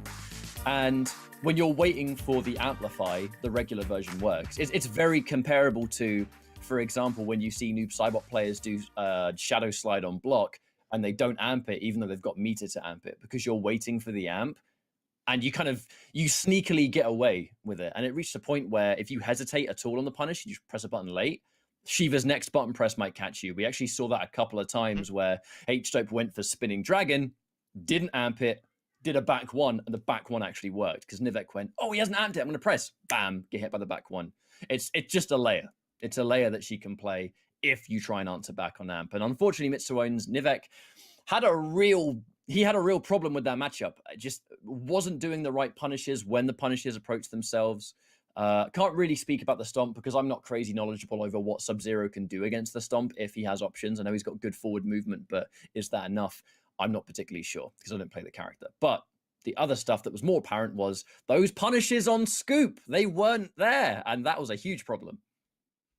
The 1-2 not being the right punish, maybe the back 3. I don't think he tried it a single time. I think he tried something else than the 1-2, but it was just... Oh yeah, the back 1 being probably a bit too slow, but all in all, it was just a little too late for Nivik, and this puts H-Dope in a very good position, man. Points-wise anyway, we have K-Top, his brother, already, I'm sure, qualifying with over 1,100 points, man. He's looking very good. And H-Dope might be confirming his spots in the regional finals as well, especially depending on how well he does in this tournament. So we'll see him later. But the dream of the brothers act is still in play. We might see the brothers going at it, H-Dope versus K-Top. Speaking of K-Top, we'll see him next versus Omi right now in losers round 2. Now, this is absolutely a matchup that we're going to see Jackie from K-Top. But Omi has played not just Sub-Zero. We know Omi is a Sub-Zero player, but I've seen Jade from Omi before, and the Jade actually looks really good too. It's a Delia's Dance. Now, granted, it's been a while since I've seen that, so whether Omi is still playing the Jade remains to be seen. What will the pick be right here? I mean, that doesn't make sense against a Jackie. Maybe because of the down 2 in case of Philippe, but other than that, I'm not sure. What projectile are you nullifying other than the grenade? I mean, the grenade launch is a pretty big projectile to nullify though. Especially when you shut down. If you have the glow active and she tries to leap and use shrapnel blast, she'll completely blow through it, right? So that's definitely Oh, it means the shrapnel blast? Yeah, because it's a projectile. There it is then. And she fires the grenade launcher out of it, so it kind of just goes hand in hand, really. And then you got the projectile nullifier, you got the down 2, you've got pressure, and Delia's Dance allows you to have a bit more pressure because if you want to do the back 3 string, which normally has a gap in it at the end, Delia's Dance completely plugs the gap and it gives you good chip. We saw tons of Jade from Sonic Fox, actually, at the replay event recently, last week. And Jade did damage, let me tell you. But now let's go in. Activate, yeah. Looked like she actually still took damage on the floor, though, even though she has the blow. So I guess that is going to be a thing in this matchup. Okay. Oh, play. Ouch. 40% just like that, man. Another clean jump in from K-Top.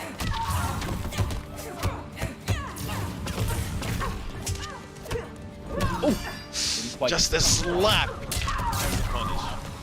Oh, it's not going to quite cut it. Now, that was clearly just a mistime. That was clearly just a mistime on the punish there, but one thing K-Top will do, it is the many layers of Jackie's offense. I'm just seeing K-Top losing to... Basically, I can't actually recall the play. I think it might have just been Mirko, but it was blocking all day, realizing that K-Top... If K-Top doesn't need to grab, he doesn't like to. He much prefers the pressure. However, when you enforce grabs into your game, it just makes the mids more devastating. That's all there is to it. And it makes K-Top a lot scarier and unpredictable. Nice catch, though.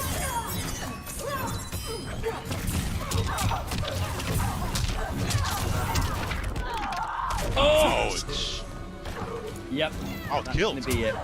Yeah, ignore the health there. So when it comes to damage over time and crushing blows, there's definitely still a bit of a visual bug.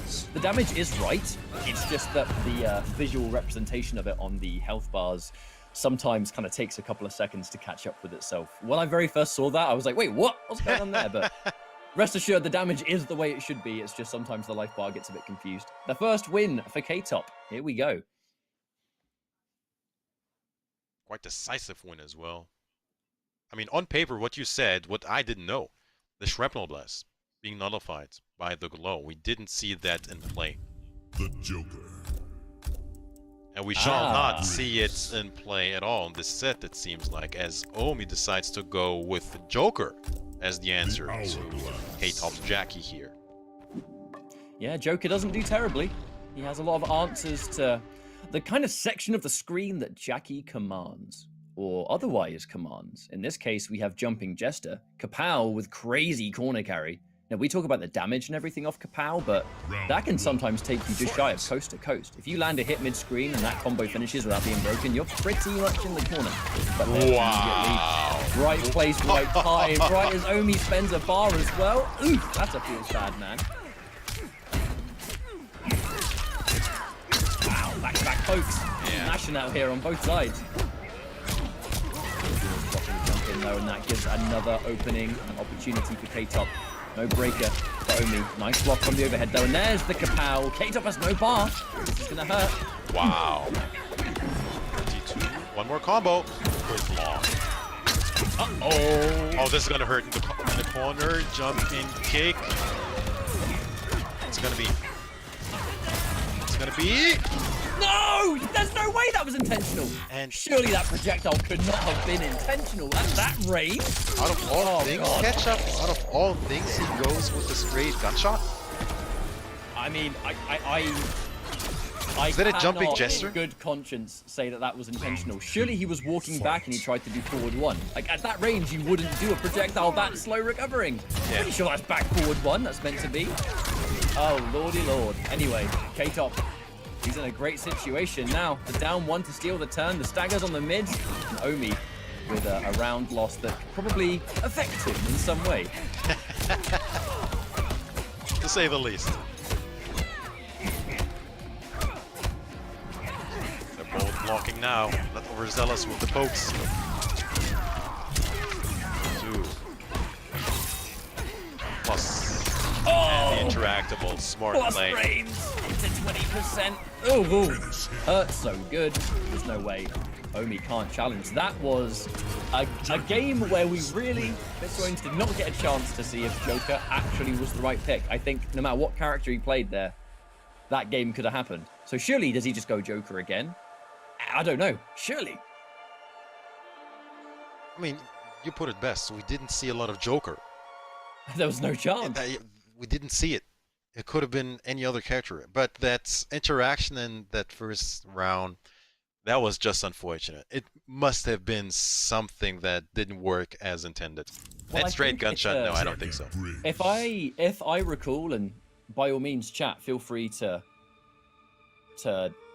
quote, let me know, correct me. I don't know why it took me so long to look for that word, but it's a common problem that some Jokers have when they walk back and they try and do a forward one, right? Because sometimes if you do that input too fast, you get back forward one, which if I recall is the projectile. I know you can, I think you half circle it. It kind of reminds me of the old MKX days where Quan Chi players would walk back and then they'd try and do a certain button. They'd half circle it to make sure. Oh no, it was Warlock actually. You walk back and try and do forward 3, you'd get trance rather than the business kick. So if you half circle it, it gives you down forward 3, which isn't an input, right? I think it's a very similar thing here with Joker. I can only assume Omi didn't do it. Why he got caught, or whatever it was. See if he can bring it back here, Omi, against K-Top. Plus. Yeah, trying to stagger. K-Top is having none of it. Immediately poking out of that. I'm glad Omi took some time though in this character select to just kind of stabilize and back to that turn. Just give yourself time to get over it. However, right as you fire a projectile, here comes a leaping Jackie once again. Ouch!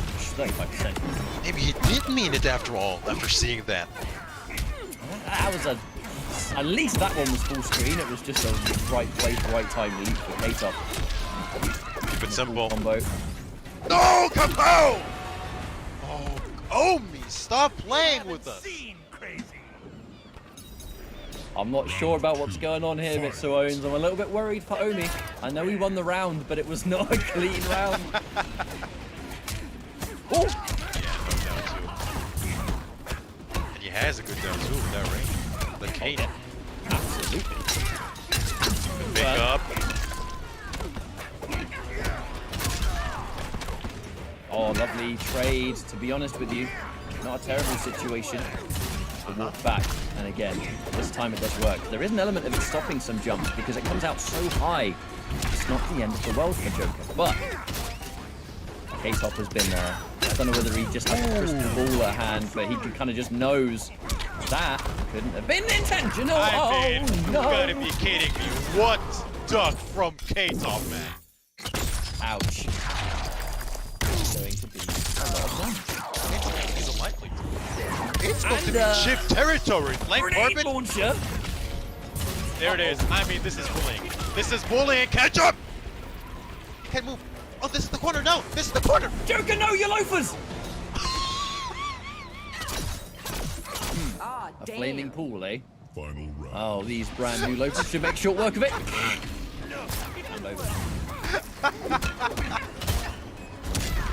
Oh no, how unfortunate for Omi. It's going to be match point K-Top. I don't know why he... Maybe he just wanted to end the game in a different part of the screen, but I don't know why he went in and... I'll talk about it later, because I could go on about this for a long time. I was very confused about that end to the round, as now this could be the end to the game. Walk up grab, the neutral duck into the poke. Oh, God! Swinging point blank, almost able to punch his eyelashes off. Good anti-air. Oh, no!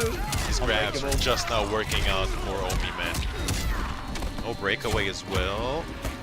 By the time you can break it off 30%, Yeah, surely I must know. decide that it's not worth it.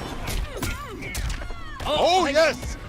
No confirm, no Mitsu-owned. Oh, come how? No pain, no flow. Omi, you gotta keep it together to stay alive here.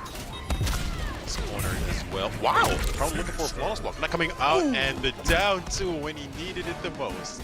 Questionable down two, but it was going to be good with that range. Omi staying alive, but man, oh man, does he have to work hard. Yeah, that kind of game, it's really important for Omi because it just gives you that kind of quick sigh of relief to say, I can actually do this. Because that set was running away from him at 1,000 miles an hour, and it can be so easy to feel so demoralized in that third game to think, what can I even do here? You're getting overwhelmed by Jackie, the pressure is insane, the drops are real, you've lost a round in a really weird way. It's like getting that game just allows you to remind yourself that you're in this set for a reason, and the chance of getting 2 more of those can absolutely go up if you just get your head together a little bit. Naomi, I believe we can definitely see a reverse sweep here, but K-Top, what's his answer back going to be?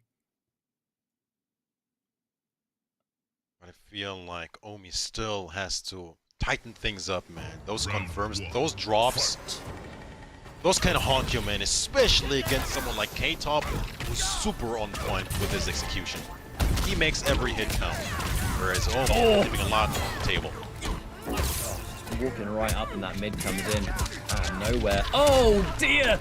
Kapow! Uses a poke. Again, it's hard to decide if that was actually intentional because I'm not used to seeing it used like that. This is overwhelming pressure, K-Top.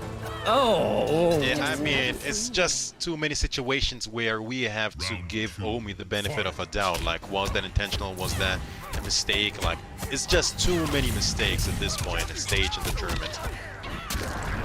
Oh, and we're in the corner. It's going to give us extra damage thanks to this stage in particular. Going into the empty jump throw. That dash punch giving you so much OP to work with. Yeah. Yo, the flawless block on the wake up. That was... Didn't confirm it, but I don't think it's going to matter at this point as Omi's just stuck on this left side of the screen. Empty or raw fatal blow, I should say. Ew, Surely that what a was not mess. intentional. Pop goes That your had head. to have been a cancel. That had to have been a cancel. Because you don't fatal blow with that much life to go. But Omi clearly frustrated. that's what I'm saying. Like, it's too many situations where we have to guess. Like, was that intentional? Was that a mistake? It was just too many drops or mistakes or input errors or whatever it was for Omi to, you know, take it over someone like K-Top, who's looking very, very strong this weekend. Yeah, I mean, I don't want to look too far into it, perhaps, but I think the instant disconnect, the second finish him happened as well. I think there was clearly a bit of frustration coming through because almost everything that could have gone wrong for Omi went wrong. Not a lot went right for him. And I know it sounds almost like hilariously skin-deep analysis, but sometimes those sets happen where nothing works. The drops are insane. Inputs don't work the way you want them to. You get moves by accident. I can only assume that some of those moves were not intentional, like the kapow used at that range. I'm not used to seeing that. The back forward one in game 1 or game 2, I think it was actually, because it was Jade first. Just many, many disasters that K-Top, hey, look, it's not his fault or problem. He's going to take it no matter what. And that now means that we actually, in fact, should have the Battle of the Brothers, K-Top versus H-Dope in our top 4 and our winners finals between Mr. Ramirez and Blood Eyes. I'm curious about this one because I'm not sure about the matchup. Rain seems to be a real new hotness for Blood Eyes. And Mr. Ramirez, I know, really loves to play Scarlet, and especially since Ultimate has gone into Scarlet a whole bunch, but we've seen Sindel, clearly. So what character would you use against Rain, I wonder? Wonder no longer, because we are indeed going back to winner's side of action. It is going to be Blood Eyes versus Mr. Ramirez. But before we jump into it, let's quickly give a big thank you to Astro Gaming, the official audio partner of the Mortal Kombat 11 Pro competition. What we hear, what you hear, is powered by Astro Gaming, so go ahead and check out astrogaming.com to see their officially licensed audio products, which are available right now on the market. But in saying that, yeah, we shall see that brothers clash in losers later on, which is quite exciting. But even winners finals, man, Blood Eyes was looking super, super strong in round 1. So I'm really excited to see him taking on Mr. Ramirez. Should be an interesting one, to say the least. We've just seen the CIS community more than well represented recently. You know, just for many of us, I'm sure, that watched the We Play Ultimate Fighting League last week, we had 2 CIS players in the top 8. The only 2 CIS players that were present, Azerbaijan and Arn Kratos, and they both were able to secure their top 8 finishing spots. Azerbaijan really was one of the MVPs of that entire event. Arn Kratos dismantling most people in his first group stage. I've said it before, and I'll say it again, that I truly believe that the CIS community as a whole is more dangerous in MK11 than they've ever been in any NRS game, because there are so many talented players from all of those different countries that it's great. It's great because their community is huge, by the way. You know, for those that don't know, the Russian community alone for Mortal Kombat is massive. Not just for MK11, but for other MK games. I know Russia has a thriving Ultimate Mortal Kombat 3 community still to this day with like crazy entry numbers. I mean, I'm all about the classics, man, but that level of support for their favorite game, I'm always going to have to show respect for. I mean, even back in MKX, we saw a specific region just being CIS. And the Russians back in the day, man, I think it was a gimmick that every Russian was like having a Johnny Cage. We saw like so many Johnny Cages coming from the CIS region. But even back in the day, they were qualifying for events, man. They were qualifying for championships. It was just a matter of visa issues and whatever to not get them in to get to shine, man, in offline competition. Thankfully, nowadays it's a bit easier. Seems like anyway, but not nowadays, but technically nowadays. You get what I mean. So, yeah, it's good to see CIS being in good hands, man. The NRS CIS scene, it's good to see the outpouring support, especially when some of their boys is playing, man. You see chats being filled with, like, Russian texts and whatever, just really, really cheering on their fellow players. It's a good thing, man. It's good to see. Now, Sindel versus the Rain. Mr. Ramirez clearly picking a bit more Sindel recently, which, to be fair, was the most successful character Mr. Ramirez had before Ultimate's release. It was mostly loud and clear. But what's the variation this time? I didn't see a haircut. I saw 3 moves. Haircut's a 2-slot. Banshee Dash, Whip and Flip, and the Low Star Screamer. Okay, let's see what he brings to the table with this, because the extra element of Blood Eyes, swapping that hydroplane for tidal range, that low, which is a low on its own, the safety of the -8 on amps, but also a really decent poke. It has more range by itself than many people expect, so that might kind of somewhat compete with Sindel's forward 4. We'll have to wait and see. Mr. Ramirez was looking so good with that sound down. Being a bit lame, but very effective. Like when I say lame, it just means like effective, good, smart. Slow and defensive. Yeah. But that's what Sindel does really well. Yo, short hop into Banshee Dash, almost saw a conversion of that. Ramirez always had these crispy Banshee Dash situations. The combos the amp scream, of course, which gives her her highest damage, and we have escape failed straight away. Uh-huh.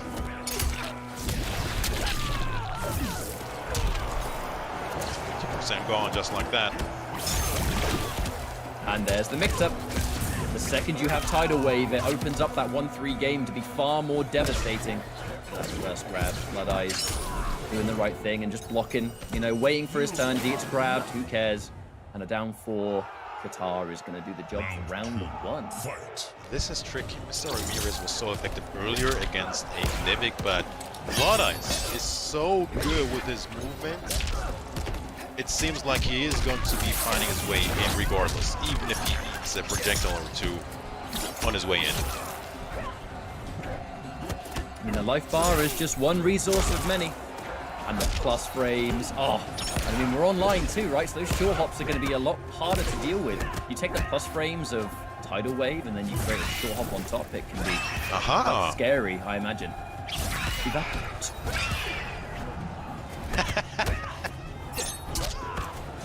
Ooh! Flawless block and jumping again. Yeah. Absolutely. There's an element of Hydro Boost now. Flawless blocks become a lot more apparent. Oh! Wow, that could have been sick, Ketchup. That would have been anime. Sick. That was anime. Being able to back 2 out of there. No pickups. Not gonna matter. Blood Eyes. Wow. I gotta say, being able to hit that clean back 2-1, it's almost strange that Mr. Ramirez got clipped by it. I mean, clearly hard reads to be made. Fatal Blow was ready, and if you get a good neutral duck or something, or a wake-up button, you are going to be able to win the game on it. But that meaty back 2 at that situation, that was going to confirm into anything. Not that he even needed it, because only a little bit of life was needed as Blood Eyes takes that first game. Yo, Rain? If Rain gets Grand Finals winner side, that would be excellent. That wouldn't be surprising to me. The way that Blood Eyes is playing today wouldn't be surprising at all. Very, very good, man. He's been on the grind with this character. He really has. Blood Eyes, formerly known as a pretty much Frost-only specialist. And then when Rain came out, started to really take a liking to this character, but put that scientific mind to good use. Being able to play different variations, just like when he plays Frost. But Rain, this guy, glides across the screen, the best movement in the entire roster. And a nice combination of movement. He tends to have Geyser Palm all the time.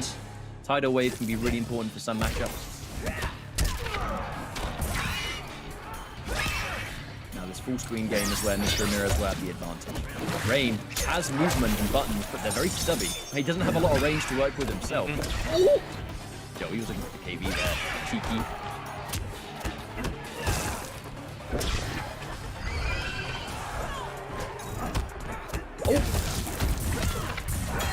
Oh, wow. Another flawless block. He actually tried to do a slightly later one too, I think, to mess with the timing, but I can imagine that might have beat the 3 as well, Mid-Zones. Not working out, that mix-up. If I even can call it that. Oh, good block on the low! Good punish. Looking for it. Good punish! What patience from Mr. Ramirez. Good spacing as well. I like that he has the awareness to look at the game that's been established, right? We have the Tidal Wave, which means that when I blocked 1-3, it is fuzzyable normally, but I think online, I'm not particularly sure it is. I know our netcode's really, really good, but that 3 frames that's introduced can sometimes be enough on those tight little mix-ups. Yo, the forward 4 stagger. No punish though! Wow, blowing up the back 2 attempt. Oh! Wow, short top over the down 1. Blood Eyes with the wake up button. Geyser Palm. Is he Geyser Palm again? Yes, indeed. But it's back into the corner for those double-digit plus frames on a regular Geyser Palm. I think it's like plus 20. No! Beautiful stuff from Mr. Ramirez. Now, this might be one of those situations, Ketchup. One of those situations, Ketchup. Here it is. And the EX Scream. Wow, that was down to less than 1% actually. Help. I mean, Mr. Ramirez outpatient Blood Eyes. That's what happened there. We know that there's going to be some kind of option here from Blood Eyes. You can't afford to just sit there and let Sindel kind of make the first move when one hit will take you out. Tries to delay the Qatar toss. I mean, to give him his credit, he tried to do it at an unpredictable time, using it straight away as what a lot of us would have been waiting for if we were in Combat League or something. But Mr. Ramirez was happy to just sit and wait, because if I block your Qatar, I know that if I can keep Scream range, I get it, and you have to hold it. And that's exactly what happened. And now, 1-1. Sindel versus Rain, winners finals. You do not get to see this matchup every day, least of all at this stage of the tournament. Top 3, let's go. So the equalizer from Mr. Ramirez. 1-1 in this winners finals. We get our first game 5. It's been a rather fast day so far, hasn't it? Yeah, absolutely. One-sided matchup. Rain looks so good. Wow. Pick up. Yo, the raw jump in. And that is going to give Rain his highest damage. Now, it doesn't go for an ender, just in case there's a break, perhaps. However, 29% before you've even done your last hit. The flawless block into the respect being shown. The 1-3 stagger. Wait a minute. You want to block the low? You want to look for the punish? Guess what? I'm just going to stagger it now. Oh! Wow. What round from Blood Eyes. All over Mr. Ramirez. Two reverse warriors have already been taken. Cabal and Striker. Oh! Reversal grab. Put Rain in the corner now, or just near it. Sindel, lovely forward to. Oh, block overhead. Press, I think. Another lovely flawless block. Double flawless block, man. Mr. Ramirez. The reaction. All of a sudden, a decisive round, it seems like, from Mr. Ramirez, man. This is the back and forth. The Star Screamer being able to go underneath. Ooh! What an answer, man. For it anyway. Nice catch. Final round. Fight. Oh, the whip and flip put him in the corner. That is disastrous. I'm not sure about that, man. It was working out without playing so unsafely. Down forward to the cheeky guitar plus frames. Challenging it on hit. The throw tech now. That really weird Rain jump 3, which is so good. Basically Black Adam's jump kick into justice. Uh-oh.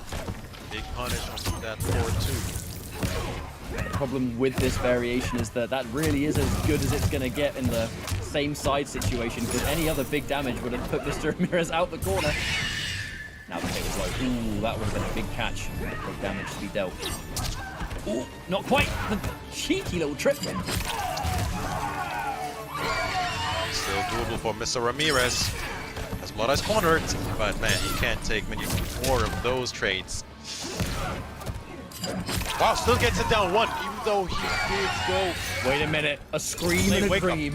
That's what we have. Oh no! Not at range. Score. Oh! I can't. A weird ending, you know.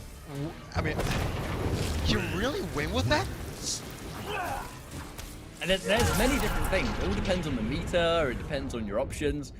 We saw the Scream, 1 bar spent on it. You know, if that Scream counter hit, Mr. Ramirez was going to win the round because the Fatal Blow was there. We have the Banshee Dash, obviously. Not that we would have been able to see a cancel there. Specifically anyway, because of the meter. But that's just a hard call, and I guess it works out, but we were sweating at the end. It's so hard for me to believe that you opted to go with that, man. But hey, it worked out. So I guess it was the right call. So we have a 2-1 situation. Eyes in the lead. This is a worthy winners finals, by the way, so far, man. Not a speed run whatsoever, like some of these past matchups. So let's see who advances to grand finals here. Blood Eyes needing 1 more. Can Mr. Ramirez stay alive here in this match 4? There it is. That's what he needed. Last game. And we just create a situation where we can keep the standing, keep the pressure, In this instance, the Rift hasn't actually needed to be used very much because Blood Eyes has spent so much of the game controlling that full flank situation. Oh, wow, the first hit forward 3 clashed with the back 2. Didn't see that encounter every day. Good lord, G74. Hey! Try to keep it up as well. Hold on a minute, don't get too greedy. This is Rain. Now that back 2 tidal wave is always going to be, I think, an important part of this game plan because the back 2 gap disappears. They want to forward swap back 2-1 or back 2-1-2, I think the string is. Tidal wave and get rid of that. But now, alright, down to the board here for Mr. Ramirez, the up 3. I mean, a huge amount. Again, trying to answer back on that jumping, but Rain's jump 3 is so weird.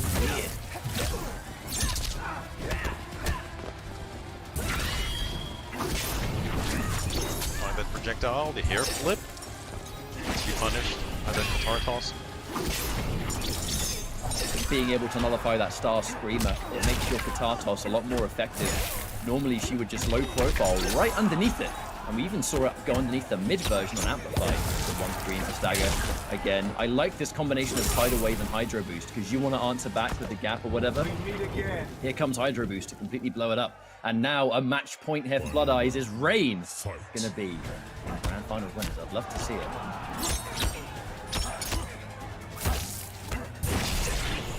Ah, we're starting to see the back 1. Okay. Back 1 stagger on hit on its own, really plus. A lot of those buttons are plus. Oh! Oh! Ah, you realize that he was cybernetic what? I forgot the name. Anyway, he had the interactable. This disposal. It was smoke. There it is. Thank you, Mr. Announcer. I only ever play on the stage, man. It's got the boys in the background. Well, kind of. Triborg, I guess, is probably more comparable, but here we go. The forward throw. Oh! Reset as well. And the 4-2! Couple more percent in it. Less than 2%. What's the play gonna be like? And another assist!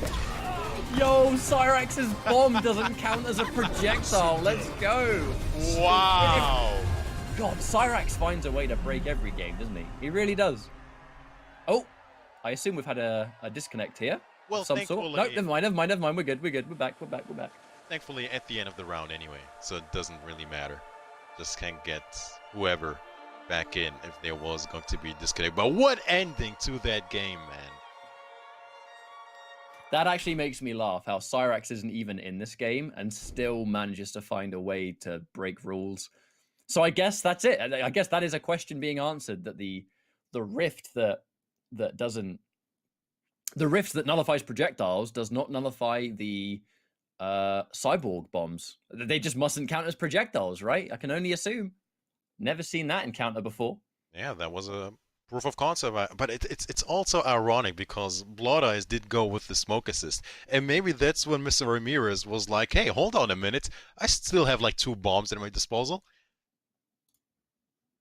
And Sector, or Cyrax, I should say, coming through once again, coming through with the assist. And that was the game changer, quite literally. We have a Game 5 situation very, very shortly as we get, I think, Blood Eyes back into the lobby. Thankfully, man, that disconnect didn't happen like 10 seconds earlier or whatever, man. That would have been unfortunate. It could have actually been like even less than that, like 5 seconds, right in the closing moment. But I'm glad it didn't because we got to see that encounter. But yeah, Game 5, one of the first times we're actually able to see it, if not the first time so far. Time. But hey, look, it's the 2 strongest players of the day fighting winners finals. It makes sense. But it was also a great matchup to see because Mr. Ramirez has always had a kind of Sindel that has been dangerous in the neutral anyway, because when I remember seeing Mr. Ramirez in the Sindel, it was loud and clear during Aftermath. Most of Aftermath, actually, if not all of it. And that version of Sindel didn't have a conventional projectile. The Banshee Dash has projectile properties if you're using it to play keep away. But at the same time, now you have a projectile at your disposal and the Banshee Dash. Sindel's able to be a little bit more multi-layered. And you take a player like Mr. Ramirez, who was already dangerous with Sindel anyway on a variation that not a lot of people played. now he's got more utility on top of the most dangerous part of why he played Sindel in the first place. So, Game 5, everyone. Blood Eyes versus Mr. Ramirez. Only one of these players from the winner's side grand finals. The loser waiting in losers finals for the winner of H-Dope or K-Top. This is one of those situations, man. 110 points between those players, man. Blood Eyes currently with 490, Mr. Ramirez with 380. So on paper, Mr. Ramirez needing this victory more, but both of them needing these points to make sure they qualify for the regional finals at the end of the season. Match 5, here it is. What a fast start to the match as well. Oh, that instant short hop I think definitely meant to be a short hop bounty dash. That side switch, something I really like from Blood Eyes, that back 1, back 4 string that he uses, he only ever uses it basically to put himself out of the corner. I don't really think it's that punishable. Can't really answer back on the string too much. So it's kind of almost seen as a why not? I may as well get myself out of that situation, but now mid-screen somewhere that Mr. Ramirez is happy to work with. Fatal blow. Oh, hang on a minute. Oh yeah, I totally got mixed up there. I do believe the names are not quite the right way around, but you know, we had a disconnect from a player, so that's understandable. Empty jump grab. What a tech. Oh! No! I'm really surprised it didn't go with another forward 4. Round 2. That's shift territory situation. So match points, Mr. Ramirez, there it is. The flawless block with the jump in, that's really good to mess up the frames at the very least, but here comes that big chunk of damage, 18%. Now Rain, anti-air, but no pickup, can't quite get the down 1 there. Hang on a minute, Rain. Is this going to be the opportunity now for Blood Eyes to bring it back? The 1-3, but too far away. I think it actually went for the regular rising version, not the forward. Interruption. Looking to take it back, Blood Eyes. Once again, these names are currently switched. We're working on that to get that fixed for you. So Ramirez is still on match points. Oh no! What? The scream was active, still active. And Blood Eyes pressed a button. What? I've never seen that before. What happened though? It must have been the very last frame on the screen.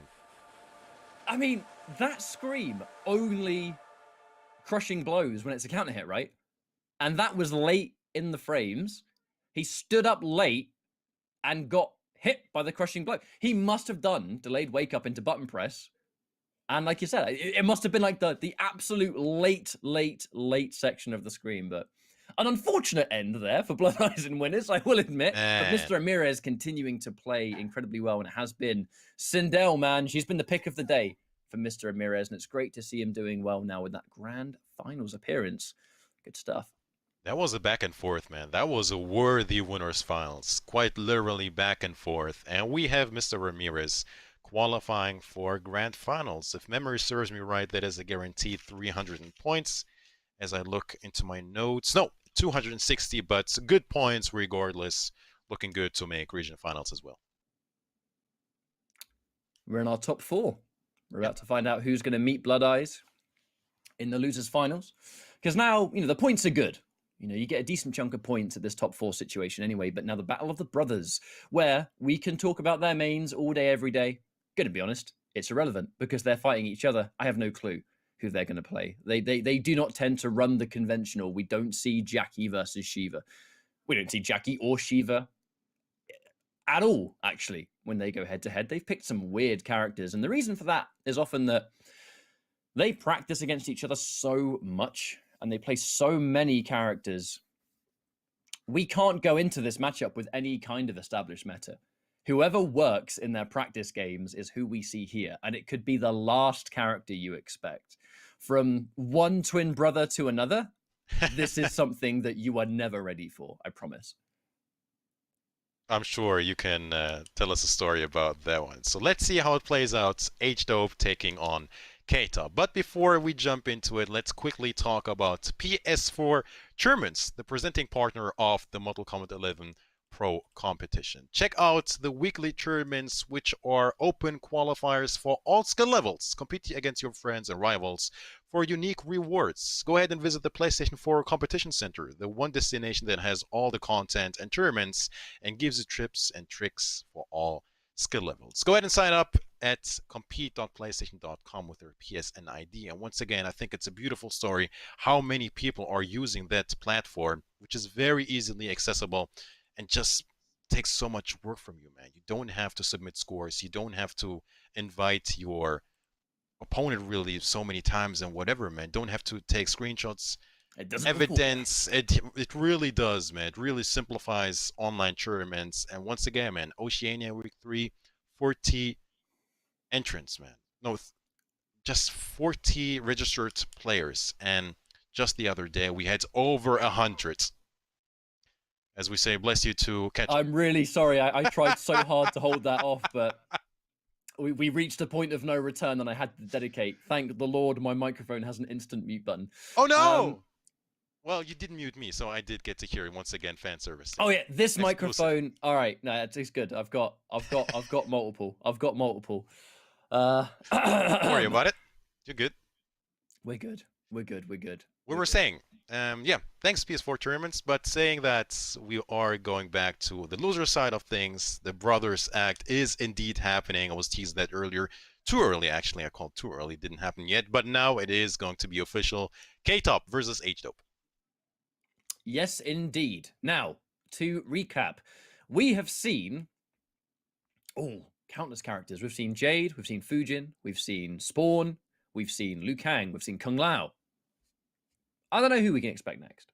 I do know that historically, I definitely remember the two brothers have had some issues in the past when it comes to like getting in this. I don't know why, but they have had historically some delays getting into the same lobby as each other. We get there eventually, but sometimes it can take a bit longer than you might expect. So if there is any short delays here, apologies, but I promise we'll get there eventually because we do always get there.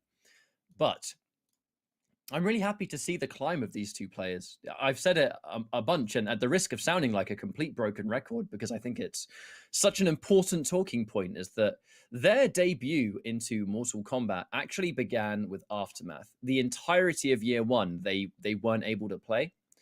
They both hail from Greece, and due to reasons completely out of their control, they were dedicated to not video games for a whole year, you know what I mean? And they weren't able to play anything, but they were able to watch tournaments. So throughout the entirety of year one of MK11, the two brothers would watch and study the game, but they couldn't play it. And then when Aftermath happens, that's where they started to, their responsibility shifted. They could compete again.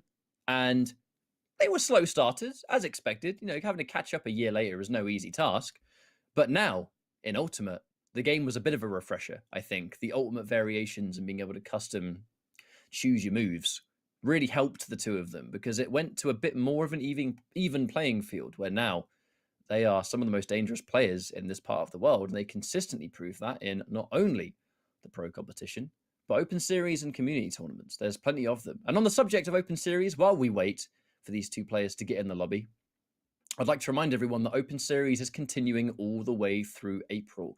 I always do get asked by players saying, "Hey, are we gonna get it next month?" And it's always great being able to say, "Hey, yes, April now has 4 more weeks of weekly invitationals and then a monthly finals at the end of the month. So if you want to compete and Pro Comp is at the end of the next month or whatever the case may be, you've still got weekly Open Series and it's all found still at compete.playstation.com."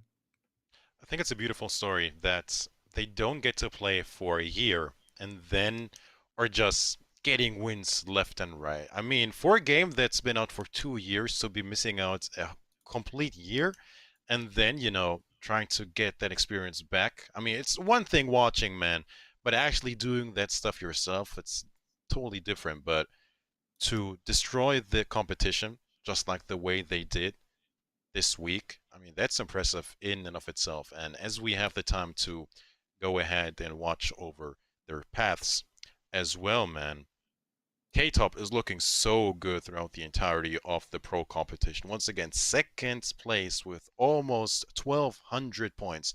There is like a huge gap, I think, from like third to the rest of the top 8, where it's still open, man. So many players could still qualify or lose their spot, but K-Top being one of those players who look absolutely Oh! locked in whatever happens. You know when I said you're just never ready for who they're going to pick? Right. Here we are, Shang Tsung versus the Joker. I think we had a couple of darts. There was a dartboard with the entire roster on it, and we just threw a couple. And now here we are. It's not locked in yet. It's not official. The Shang Tsung is going to get picked first. K-Top locking that one in. I can only assume this variation is going to be... Surely it has morphs. I know sometimes you see Ground Eruption versus Joker, but Ground Eruption is not very K-Top. I like to hit hard and do flashy combos. But what's it going to be? Let's see how it plays out. Ah, slide, shake, and lift. I told you, the morphs. So OG Shang Tsung coming out of K-Top. Your soul is mine. I mean, surely they let the intros roll against each other. They always do. And I am no cheap vaudevillian. It takes a lot of money to look this cheap. Round 1. The Brothers Act, H-Dome versus K-Top. Now, let me ask you this. Are you nervous when you play Mustard? Like, this is your brother. Are you nervous? No, Even if it's a tournament?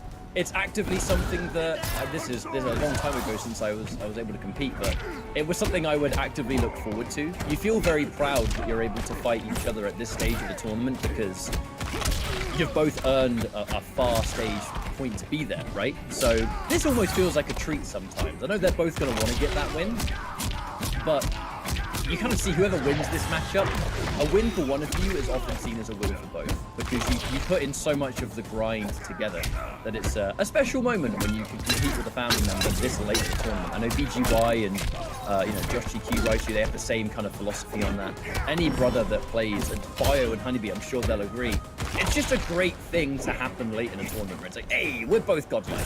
And now this first round, looking like it's going to go the way of K-Top. Flawless blocks. Yo, these flawless blocks? Yo, they're sweet.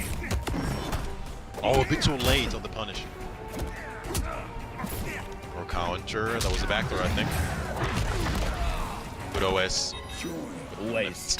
Always got that force lift ready for the jump kick OS. It's one of the most dangerous tools.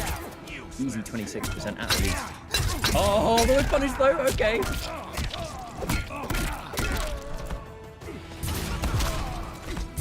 Ooh. Now corner.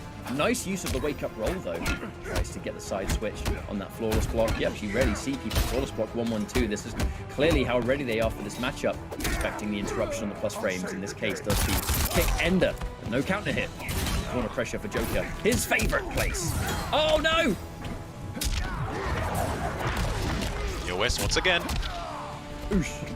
Oh, no! I thought we were far enough out of the corner. That didn't happen. Oh, dear. That sucks. Oh! That doesn't. Wait a minute. No breaker missile. This is going to hurt. The morph? Wait! Wow. He's going to steal the cancel! I cannot. That is so smart. No, one's going to get it, though. Disgusting! Disgusting! No! Oh, it moved back! What There was that ender? There was Shang Tsung doing Shang Tsung things. Can't barely speak. That was so smart. That was probably the best morph I've seen coming out of Shang Tsung in tournament play. If he would have gotten that crushing blow grab, I mean, even the fact that he did get the cancel, man. Going with the morph there was so smart. I mean, that was a beauty. It was. It absolutely was. And I'm so... You know what? I've never seen that encounter before. But it is funny to me how the game-winning combo was actually dropped by Shang Tsung becoming himself again. But not quite. Not quite. But yeah, being able to steal or become another character with a Fatal Blow cancel locked in is... Oof! That's scary. Scary, scary, scary. But able to win the game anyway. K-Top looking good. And that was a nice game ender right there. Looks like chat room enjoyed that as well, and I can understand why. I mean, how could you? Sick conclusion. How could you, man? We don't get to see the morphs in action during play anyway. Oh! What a start! What?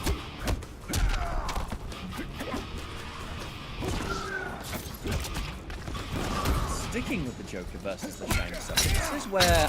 Oh, another lovely whip punch. Clearly a matchup that he's crazy prepared for. Well, I wonder if we're going to see Joker all the way. If Oh, no! You've got to be so used to the slide, right? You have to be so used to it. I'm really surprised to see that crushing blow so early in the set as well. There's been games and games and games of conditioning in this exact matchup. I'm sure of it. This cannot be the first time they've played this matchup. And look! Flawless blocks all day! So ready, man. Oh! Speaking of which... Wait, hold on. Is that death? I think so. It's the Joker's fatal blow. I'm always inclined to say yes, because it's the Joker's fatal blow. That is death. He needs like, what, 9 more percent? And you're done. God! And dusted. How Wow. did he 53%? He did down 2 into forward 2 on fatal blow. Fight. Just like that. Box, H2. Standing to punish, beautiful stuff.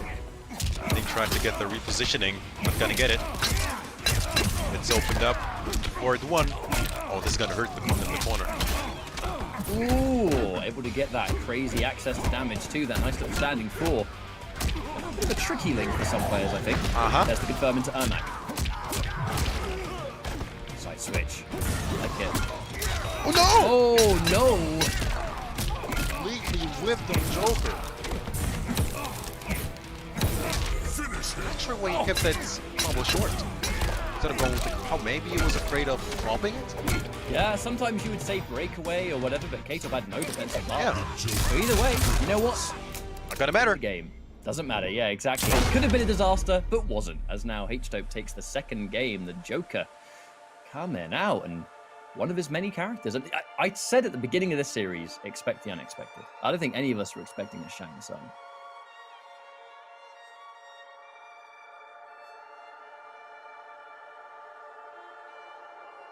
Shang Tsung said himself, no one knows what happens next, not even me. So will he stick to Shang Tsung? Or will there be whoever next, really? It's like when Shang goes for a jump in, and you've got like an anti-air available, fatal blow with the armor, and he goes, nobody can predict what comes next, not even me. I'm going to just jump kick and buffer Ermac and hope for the best. Now wait a minute. Is this where K-Top actually goes for a main? No, okay. We're going back in to the Shang Tsung. Or not. Giving it a think. Ah, okay. Run back. Makes sense. One apiece. Going crazy just yet. The picks.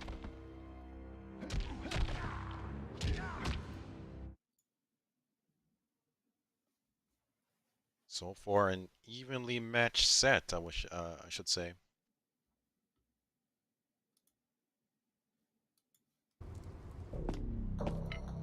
Round 1. Fight. So here it is then. Match number 3.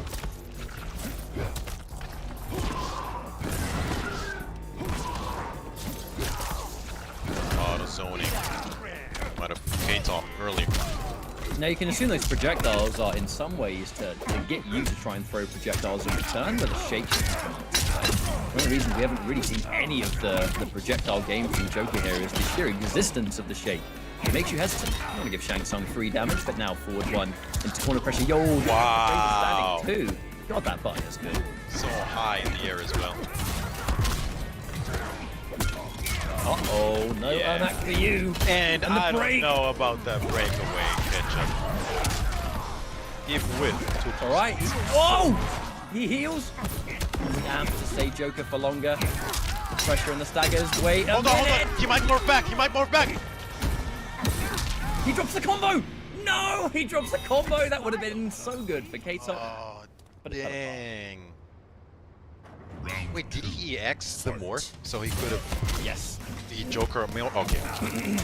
That's why he wasn't over for much longer than I thought. I think after he did the 1-2-1, I'm pretty sure that he would have morphed back into Shang, but he wouldn't have been punishable because the launch of 1-2-1, right? Oh, hard prediction on the Ermac left side. H-Up is fully prepared for it. Now Shang Tsung pushes forward that stubby 1-1, not quite able to hit its mark. Looking for a trade somewhat. Smoke shake. There it is. Layers. You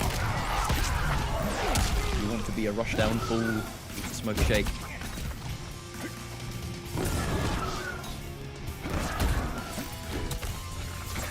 Ooh. Arm corpse drop. Interesting choice. Looking for the trick out. Oh, flipped anyway. Cheeky second hit always. Fishing for the more. The second fatal blow becomes available. K-Top fishes for it. He wants the threat of the Joker's greatest threat. Very smart in this matchup, man. Might go for it again. What? Yeah, trying to stagger him. Double fatal blows in play.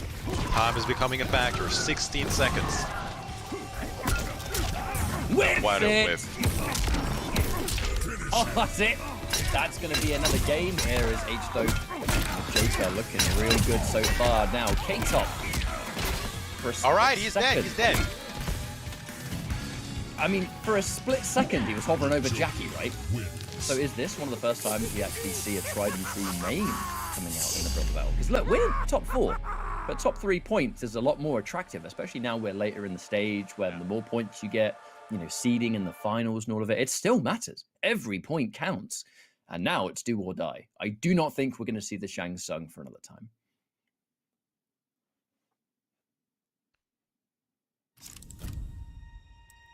The Joker. Let's wait and see.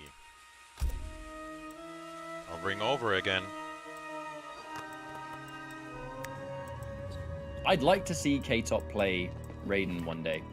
I know that Raiden is absolutely not his style in this game because Raiden's a very defensive character. But I miss watching K-Top play Raiden because that was just it. There were 2 peas in a pod back in the day.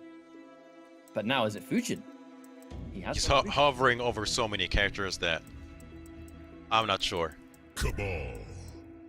Ah, Air Dash Cabal. I see. This is a first. I've never seen him use this. Yo, and that Jason Voorhees skin. I'm a fan. Let's see if it is going to be airs like this. And there it is, yeah. And the hook grab. Coming out of K-Top to maybe, potentially, take us to a Game 5 situation in this Brothers Act. Playing for 13 points, I think, is the difference between 3rd and 4th. As long as the money's no joke. I knew we'd be now, Joker versus the Cabal. This is where things get interesting because in a similar light to when you use Jackie. Oh, there's the OS though, always. What goes hand in hand with the air slide gas is being able to get the option select on dash and air dash. Kind of in one motion. Wow. Plus frames into OS, but the corner pressure still belongs. Yo, H-Up, I did not know he had a Joker that was this prepared. He plays almost only Shiva, but when we see these other characters, it's insane to see just how talented H-Dope has become. It's looking like a main, that's for sure. This is not a pocket character. I mean, there's always a lot of people out there that give H-Dope no credit for playing a lot of Shiva. It's always good. Sorry, excuse me. Frog in my throat today, apparently. It's always great to see that H-Dope has these other characters with so much potential. Double fatal blow! What happened there? Wake up, Flashberry! Wow. Out of the corner? Are you serious? Round 2. Fight. MK9. It was so smart as well because that fatal blow might have not autocorrected. So just go ahead and use the armor. And that was, what a beauty, man. What a beauty coming out of H-Dope. He was currently on match point against his brother. However, you're against upgraded style Cabal in the corner. And that is where your life bar deletes with 2 touches. And he gets the catch here. Wait, no confirm. K-Top. There was no breaker for H-Dope there. That was a full combo with his name on it. Uh-oh. Wait, the fatal blow. Spend it? Not yet. Not until it's going to be the game ender.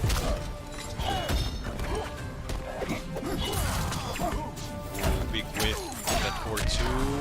Come on, fight me. K-Top gets to see another day. H-Top still on match point here. It's the tip end on that 4-2 as well. Counter. Alright, we got that double jump in. Yeah, what a damage. confirm, man. What a confirm. Wake up 3, I'm pretty sure that was. But you know what? Instant jump kick, we'll take those if they don't get punished, and if even then they won't. Wow.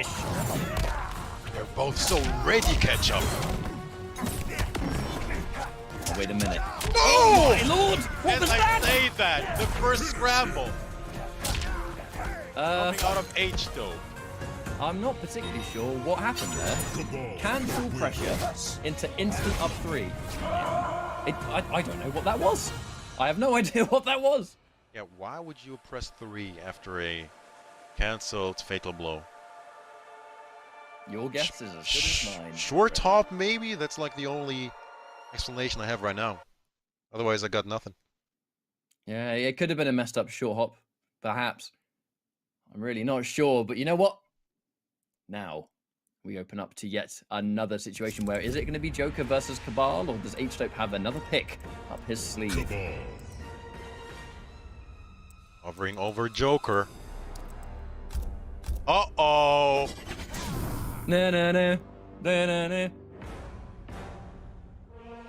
Got another Game 5 situation, man. A worthy Game 5, I should say. Between H-Dope and K-Top. And it looks like he is going to be representing the Shokan. Yes, indeed. Now, the air dash will have a slightly harder time getting in on the fireballs, but you do have that extra range, right? The jump 2 for Cabal is so good for it. You can control a higher side of the screen, but she can just throw those projectiles up high. I'm curious to see how this matchup unfolds, to be honest with you. And this is one of the first times an actual tried and true main has been picked in the Brother Showdown. So you can definitely tell that they're taking this very seriously. Ooh! Lovely anti-air. Doesn't even need the Dragon Stance to snipe you out of the air, it seems like. Another anti-air. Wow. All right, we're seeing why Shiva gets picked. 2 anti-airs into this damage, 25% pop, and the debuff applied.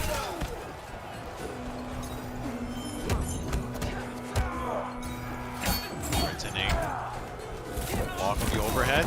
There it is. Snipe. Patience. Hitting all of them, Ketchup. I mean, you can tell this is why this is the character that can pick the anti-air potential of Team 2 separate anti-airs. And the wake up 2 to blow it up. K-Top is just not able to crack into this defense so far as H-Dope is on match point. Remember, the winner of this game moves on to fight Blood Eyes to lose his final. And that's going to give that free mix-up. Again, staggering it, tries to punish, but a little bit too slow on it. The flawless block. What an up 2. Good stagger, but H-Dope being ready with the counter poke. Speaking of which, is ready for the cancel the Dragon Stance. K-Top having H of the corner. Again, trying to answer back. I think he's content to try and punish the shield bash. If he gets hit by the amplify and you have a life lead, who really cares? But it doesn't do a lot of damage. If you can get that interruption and punish it, yeah, lovely catch. Double jump in, oof, oof. That hurts. Oh! That hurts more. Hold on. Yeah, there was no breakaway. Very smart stuff coming out of K-Top. Now this is going to be the life lead. Yeah, the life lead. For H-Dope. Hold on a minute. Dragon Stance. On a dream. No, the shield spin! The advancing mid into shield spin. The final play, and Shiva is going to be the one to get that win in the last second. Move on into losers finals now to fight Blood Eyes. And just like that, we can see H-Dope winning the Battle of the Brothers. If I believe, though, yet again, he tends to have a bit of an upper hand here so far. And it was a great answer. You know, we saw the sheer airborne mobility of Cabal, something that we're so used to seeing at this point. But it's great to see the answers immediately used. The delayed stance into anti-air, the down 2s into conversion. Shiva, her down 2 has really stubby like range, but it's got good recovery and it has a good vertical hitbox on it. So that kind of means that it's kind of take the good with the bad. It's got no range, but at the right distance, it's a really good anti-air and she can down 1 debuff. So I guess you take it as it comes there, don't you, Mr. Owens? I think it was looking really good. At the back of my mind, that was my thought as well. Hold on, doesn't she have like little range and stubby buttons? But man, oh man, was he on point with those down 2 anti-airs immediately into the down 1. That was super impressive stuff from both of them, and that was a very entertaining set. Unfortunately, saying goodbye to K-Top, but H-Top taking on his legacy and qualifying for the top 3, which we shall see after a very short break. But before we sign off, let's quickly give a shout out to the Mortal Kombat 11 Pro Competition merch store. Go ahead and browse through some Mortal Kombat gear and represent your character, your realm, your region, really. Go ahead and visit amazon.com/Mortal Kombat to browse through t-shirts and gear for your smartphones. Very cool stuff indeed. But that is going to mean that there is going to be a little bit of a commentator change. I'll be checking in, or tag in, I should say, Falcon for the remainder of the tournament. We shall see you in a bit. Stay tuned for more Mortal Kombat action.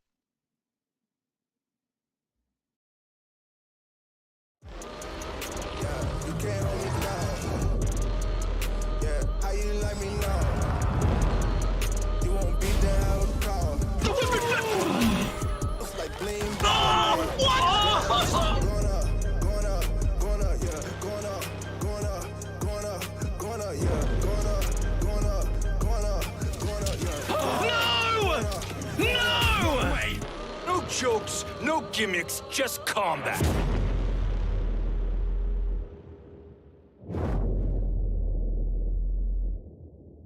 PlayStation.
Hey guys, Ketchup and Mustard here, and it's time to test your might in the Mortal Kombat 11 Open Series. Ready to rumble? Power on your PlayStation and head to the Events app, filter by type, and select a convenient date and time. Boot up MK11 and locate the PS4 Tournaments menu option. Click it to visit a familiar place, the Console Events tab. Sign up and prepare to play. Once registered, you can view your tournament details and check-in time. A notification will remind you to tighten your black belt and get over here for your match. Continue combat in the open qualifiers to close in on the competition. Thank you for watching, and we'll see you in the tournaments.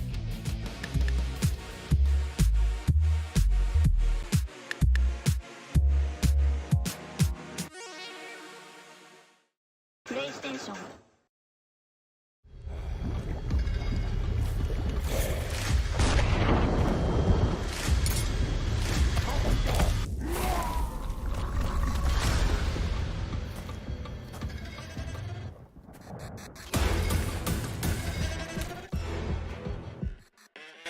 Who are you? I'm your worst nightmare.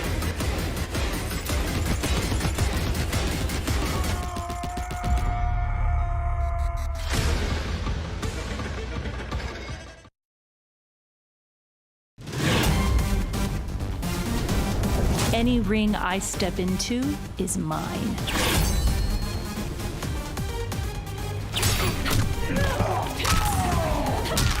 End of the line. Then this fight is now personal.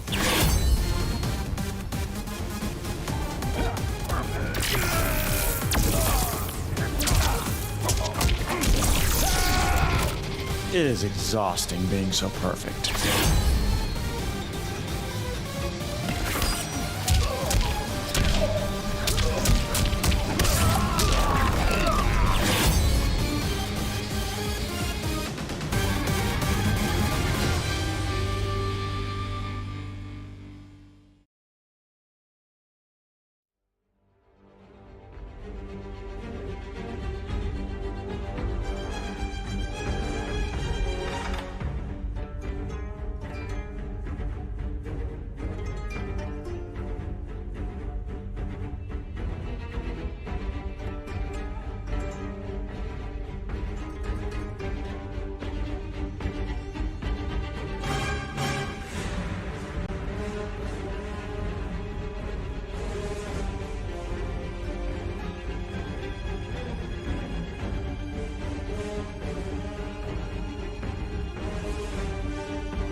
Hello, everybody, and welcome back. You are watching our latest edition of EU East for the Mortal Kombat 11 Intercontinental Combat, part of the all-important pro competition. My name is Ketchup, joined by Falcon on commentary. Hopefully you're nice and refreshed, mate, and recovered. Yeah, doing well. I respect your digs, you know, I do, as from one person to another. But as we go into the rest of this tournament, the closing moments, we now have our top three. We have losers finals now, and let's run us through it. So, I mean, in that losers finals, I mean, we can just start off by saying the match that we had before we even cut to the break between the brothers H-Dope and K-Top was phenomenal, right? H-Dope prevailing in that matchup is now going to have a shot at Blood Eyes to make it into the grand finals. Now, Mr. Ramirez just about managed to get away with that with just, a ridiculous Scream KB that managed to hit, which ended up costing, Blood Eyes the set. But it was really close, and I wonder if Blood Eyes has, not taken too much mental damage in that sense to be able to, hold it down in losers finals and then try and get the run back again in grand finals against Mr. Ramirez. But H-Dope, obviously with a pretty warm engine, is feeling pretty good, I'm sure, about beating his brother. And K-Top, I think probably the favorite in this entire bracket to win the whole thing, really. So that was quite a big stepping stone you have now just removed from the equation. For me, it seems to be a common thing where H-Dope seems to be the player that has kind of the best chance in this specific side of the tournament of actually beating K-Top. And that's clearly what's happened again, but it was still a close exchange, as we can clearly see in this bracket, 3-2. But I think with the H-Dope, we're probably going to see the Shiva come out again, because if Blood Eyes picks Rain, the thing about this matchup is it's kind of tricky for Rain, in my opinion, because Rain does get... Yeah, and we're actually seeing another variation instantly, another character. I was going to say, Rain gets zoned out quite considerably against Shiva. Yeah, I can only imagine. Because he's a stubby character, right? Whereas in this matchup here with Blood Eyes, Scorpion, I think the intention there is to teleport Stomp, is to teleport the Dragon Stance. Like, this is clearly a Shiva-specific pick that we're seeing right now.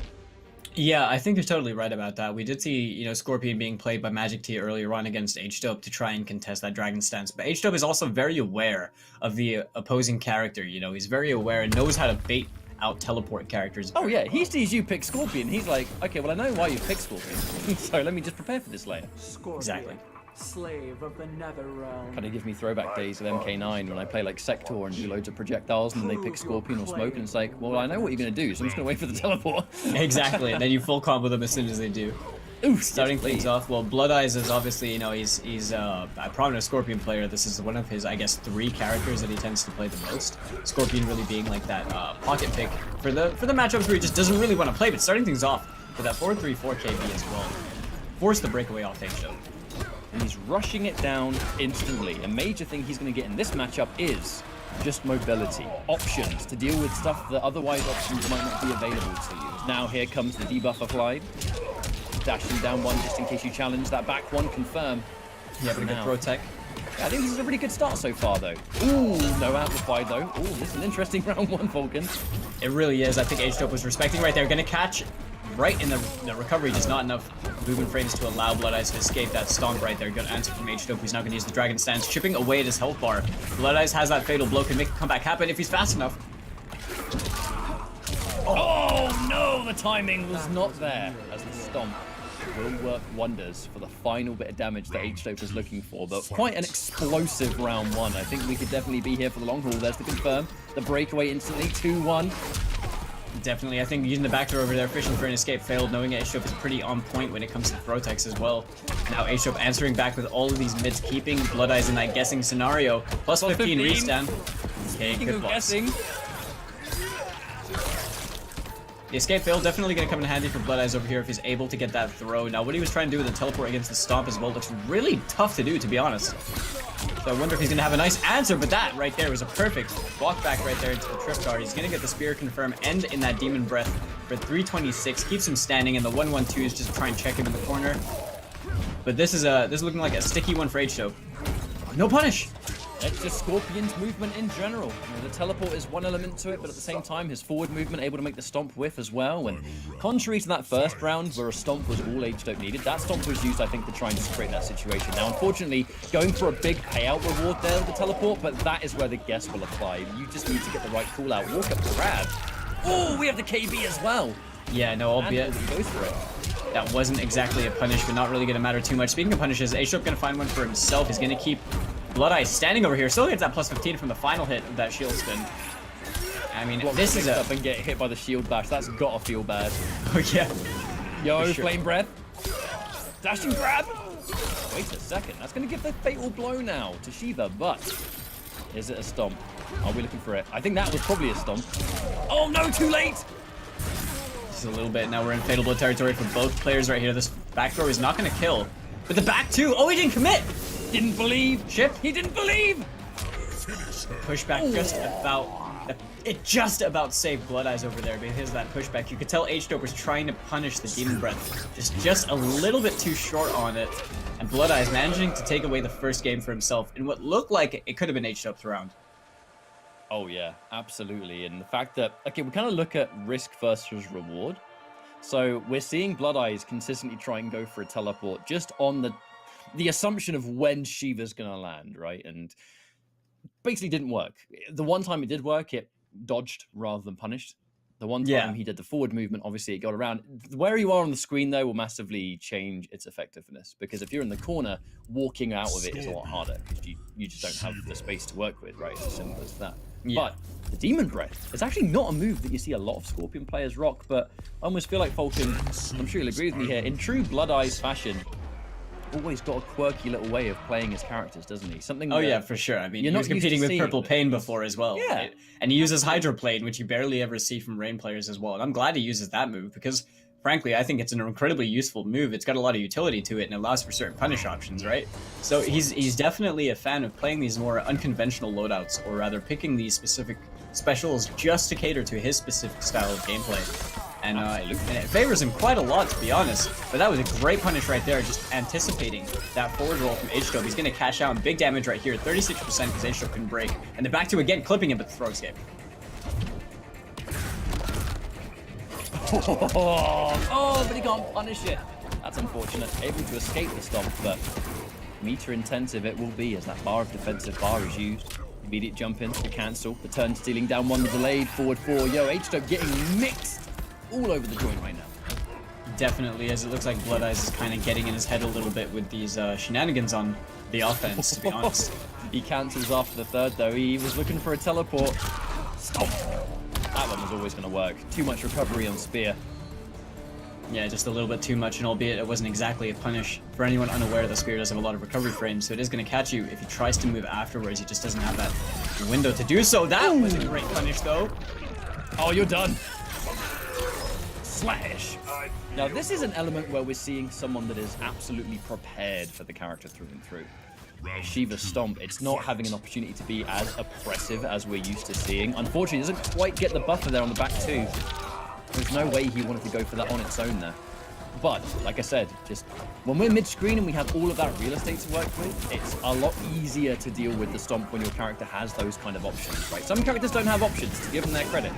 We were just talking earlier about Noob Cybot really struggling against Stomp because he has no movement. Yeah, exactly. Some characters have more options than most. They do, but that overhead box straight away into the low is going to leave Blood Eyes bleeding the second time in this round. That commitment to the Spear, I'm not sure what that one was. And H-Dope going to leave him standing, plus 15 over here. Blood Eyes poking back. He's going to get an escape, failed for himself, but he's got a mountain to climb if he wants to make a comeback over here. It's going to be really tough. Good blocks, though. Especially when you're dealing with constant mix-ups. Looks for the jump kick air to air. Can't quite land it. Now H-Dope able to get around on the board, but let's look at utility. Escape failed for Scorpion. KB forward 3 was used. Fatal blow. Teleport punish again. There we go. He's starting to get it a lot more consistently now. That's 2 for 2, I think, on both those stomps. Sequentially right here, but the plus 15 reach-down in the corner doesn't guess right. He's going to bleed over here now. This is tough. There's a lot of chip damage to factor in as well when it comes to Shiva. In the corner, guesses wrong. He's going to get launched once again into that back forward 4. Can't use the breakaway over there. You hate it. Right as the debuff for one's about to run out, you get clipped by the next. Now, amplify for the safety. Jump in. The flawless block to mess with your frame data, and he's getting mixed all over the place. And this, what I love here, though, I'm gonna say, and it's something that I've kind of stolen when I play Shiva, is this variation with the spinning dragon. This is H-Dope is genuinely the only Shiva player I've seen in tournament use this move. Yeah, and I didn't really see it before that. Dude, it's all unbreakable. Like, that's the thing about spinning dragon, is that you land a hit. Yeah, you're not getting launched and you're not getting a full combo's worth of damage. Yes, you lose the kind of easy armor break possibilities and stuff like that, but you can't break any of it. Yeah. Shield bash is plus 15. I guess spinning dragon is technical, because there is a shield bash move, which is not this. Plus 15, got to hold a mix up. If you get hit, she just loop you straight back into it if the overhead is the one that connects, and if you get hit by the low, she debuffs you anyway. Like, yeah, it's just it's a really like favorable no matter how you guess. And then like when it comes around to the actual usage of it on block, Blood Eyes hasn't actually gone for the flawless block on the amplification once, and I do think that's really reactable. You know, it's a reactable option that you can go for, but maybe he didn't want to chance it. It was just, you know, willing to just hold it on block, because albeit Shiva is safe, you don't really get too much. You know, you'd be spending 2 bars, you'd probably get a breakaway or something, and it's up to you, the factory, whether it's worth the trade-off over there. See, I think he tried to teleport the gap. I wonder if that actually does work over there. But Magic T as well, you know, when he was playing this matchup earlier, he was doing double backdashes. Oh, down 2? Oh. That's going to just do really good damage by itself. Even without regular launchers, those down 2 KBs are a great way to open it up. And now that damage over time for Blood Eyes, damage that he really doesn't want to have to take. Sometimes no choice but to concede, just to be able to fight back and establish yourself. Uh-oh, that connects on its own. Plus 15. Oh no! Hey, 18% right there. That Dragon Stance is all that he needs. I mean, that is a lot of raw damage just by itself. When you guess wrong in that situation, just like that, I mean, the Dragon Stance allowing for so much meterless damage off of the conversion, right? Just a ridiculous situation that Shiva can put you into if you guess wrong in those. But Blood Eyes, you know, being a bit hesitant, not committing too much. Delay to beat out the teleport. Timing belongs to H-Dope so far. Expecting you to, oh dear. The mix begins again, this time standing 2. The advancing, faster than the back 2. The chase down, oh god! Wake up roll into 18%. Nice! Oh my goodness, that was like pixel perfect right there. Keeps him standing with a demon breath, goes for the dash up, doesn't jail him correctly though, gets down 2, but the whip punish. That's not gonna kill Ketchup, but it's gonna put him in a really good situation. And with 16%, an amplified stomp won't kill him either. So it actually does give Blood Eyes the advantage. What's it gonna be? Goes in. Oh no! God. Now I'll tell you why that works. Forward 3 stagger into down 1. Yes, forward 3 down 1 is fast, but forward 3 is minus. And even though 8 frames is what it takes to trigger that armor on a fatal blow, when you're minus after a forward 3 and you press, the armor will activate. That was just, as far as I'm concerned, that was actually a really good answer from H-Dope, because he had another round to work with. He knows the opponent's minus, and if they press, which most people will, that's going to work. It's really just like it's a do or die situation, isn't it? But when your opponent, when you know that they're staggering to try and get you to press, or they're staggering to try and, you know, get free pressure essentially, H-Dope was just ready to call out the 4-3 by itself. He realized, okay, you know what? If it's just a single button, I'm just going to use an armored reversal and punch walk my way to victory, and that's exactly what he did. Scorpion. Able to mute my mic again this time so I can sneeze. The Scorpion coming out once more from Blood Eyes, and I like how he's playing this matchup. But H-Dope, the reality is he's just playing really well here. His utilization of this definitely unique variation, and the fact that the pressure just doesn't stop. And when he goes for a stomp, he goes for stomp in really weird, unorthodox times now, where you're not going to be as prepared. He waits for you to be near the corner or whatever, somewhere where your options are a bit more limited. Yeah, like, he's not very linear with how he uses the stomp. He wants to use it at those unexpected moments. Yeah, sure. Okay, Blood Eyes, you know, like per hit, he's not really getting the most damage unless he's getting like the whip punishes or the good spacings with the back one and stuff, you know, like in general. Or those teleports right there just blow up H-Dope whiffing in general after the jump in. But H-Dope's now, he's built back that breakaway. He's got that to work with. No punish on the short hop. And again, oh my lord, these neutral duck down 2s have been the biggest enemy of Blood Eyes. However, I guess Silver Linings H-Dope would have had the perfect call out on the armor break, but just couldn't quite get the back forward 4 timing. Now, the walk back, no good punish attempt here, but the fast forward 4. I like that choice from H-Dope. You're so used to seeing that in the corner only, aren't you? But in certain punish situations, you're going to be close enough. You are indeed. Now no meter for Blood Ice to actually get the flawless block reversal over there if you wanted to. Good blocks all the way through, just holding all of this is just chip damage at the end of the day, but he's going to have to find himself a good and very crucial hit if he wants to close out this round. Stomp, right now, baby. Yeah, that's bleed into Stomp. We're going to have to see how he deals with it. That teleport shouldn't trigger the bleed. Oh, the timing! That was a guess, and a guess that H-Dope benefited from. That looks so ridiculously difficult to do, though. You know, like, I wonder if maybe the air teleport was just a little bit more beneficial for him, but clearly, you know, he came into this matchup well prepared and ready to pick Scorpion against Shiva with a reason. So I think that he definitely is trying to feel it. It just looks like a tough timing to get used to with the plus 15 over here. Guess is wrong in the overhead. No further commitment from H-Dope, though. Uh-oh. Not quite close enough to get it. The whole thing. And yeah, that's going to hurt so much. 25%. Just like that. And now, the debuff is in full swing. Probably going to go into Fatal Blow territory right here. The Amplify and the pushback into another jump. God, the chip damage alone. Oh, no! And the challenge right there as well. H-Dope right now. Going to use that pushback and the Stomper. Oh, you have to really vortexed him right in over there. Sucked him straight into the heels of Shiva. And just like that, I mean, that was a really close game for Blood Eyes. You know, he had the potential to take both his rounds, but ultimately, like, just dealing with the delay on Stomp and trying to, you know, react to it every single time perfectly with Teleport looks just looks like just a really hard thing to do. There's no other way to say it. I really like the way that H-Dope plays Shiva, though. I've always been a huge fan of players that are not afraid to somewhat go against the grain here. I know that Shiva, she's always being talked about. She's definitely one of the stronger characters in the game, without question. Yeah. But there are many ways to play her, and one of the big things that she benefits from is the fact that the variation system of Ultimate, where you can now pick and choose, caters to her very well. If you are a creative player, you can look at certain moves, even if no one else is using it, and you can go, well, hang on a minute. If this character's already strong, why can't I create this somewhat new way of approaching the character, which has led to this spinning dragon version of Shiva that H-Dope is now becoming so successful with, because you can't break any of it. You have to hold the mix up. It's overhead lows. Sometimes there's a grab. There's all kinds of stuff you have to worry about. And H-Dope now moving himself into grand finals. Yeah, H-Dope, you know, is playing really, really well so far. I mean, this variation of Shiva just seems perfectly catered to him, and it also provides a lot of, you know, new routes for people who are interested in Shiva or who have been messing around with different things since customs have been since customs have been rolled out, where it just seems much more comfortable. But we just want to give a quick shout out before we can get further on into the pro competition over here, with a quick shout out for Astro, our audio presenting partner for the Pro Competition Online. So thank you very much, Astro Gaming, the official audio partner for MK11. All the caster audio is provided and powered by Astro for the entirety of the season. Head over to astrogaming.com, that link at the bottom of the graphic right there, for more information on all our officially licensed PlayStation audio products, which are available now.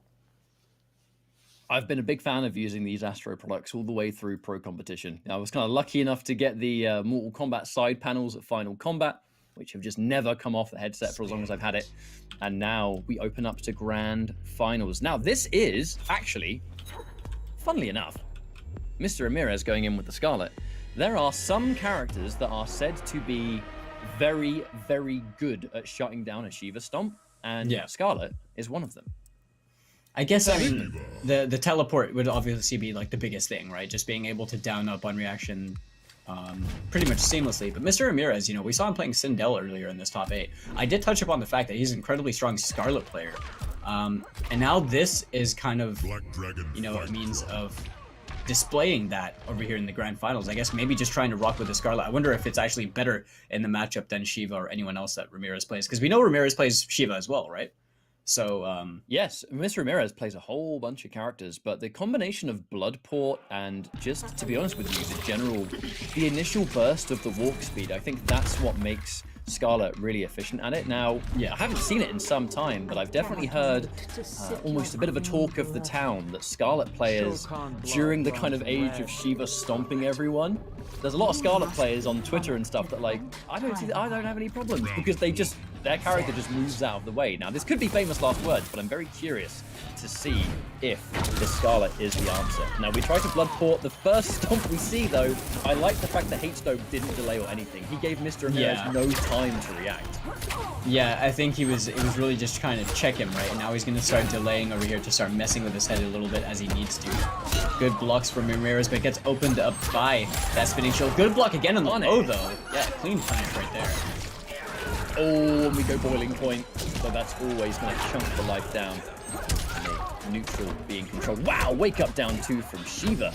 Ramirez pressuring with a high and paying the price for it. Plus 15. Uh-oh. Get down. Still standing. Oh, no.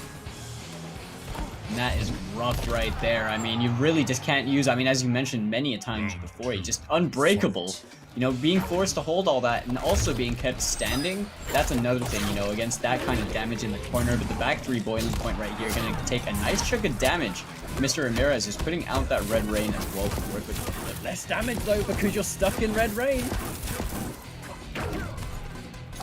Yeah, I love it. Wait for the jump in and just teleport to reposition. Oh, great back punish. Hang on a minute, we're starting to get a bit more comfortable right here, it seems. Oh, with a shimmy, trying to catch you pressing the button with punish. The movement right now from Ramirez is impeccable, as he's just not really suffering too much. Gets himself opened up, though, into that spinning Dragon Shield. Now the 1-2 checks right here. We're seeing H-Dope just try and find an opening, gets a flawless block, but doesn't have the defensive bar to actually go for a reversal. I'm not even sure if Shiva's reversals work that well against Scarlet. She's got quite a vertical up 2, doesn't she? So... Oh, punishable up 2 goes... Say up 2. The punishable overhead gets punished immediately. The stagger into grab is great, and importantly, keeps the corner positioning. Mr. Ramirez, looking like that first round might have been a little bit of a warm-up, perhaps. Final round. Yeah, looking a lot more comfortable now, and I mean, Ramirez is like one of the premier Scarlet players that we usually tend to see in these top 8s, you know, across Europe. Wow, rare footage of up 3 whiffing. I'm used to seeing that move miss when it has some crazy range. Oh my lord. You hesitate. Just raw 18%, right? Just straight away from that ground trap. Right. Cost delay. So he's mixing up his stomp timing to make it really awkward to deal with and tries to interrupt. Yeah, good block right there. Dropped punish, though, from Mr. Ramirez. Which really sucks, considering her damage is so high. The heal's great, though. Fatal blow. Recovery! Oh, the up 3! Yeah, that would be the option, I guess, instead of the up 2. Just going for that quick knockback, get those minor plus frames over there. Mr. Ramirez still has us within the realm of possibility to try and make this comeback. I think one good 4-4 into Fatal Blow might kill. Oh, with it though! Point! The wrong range!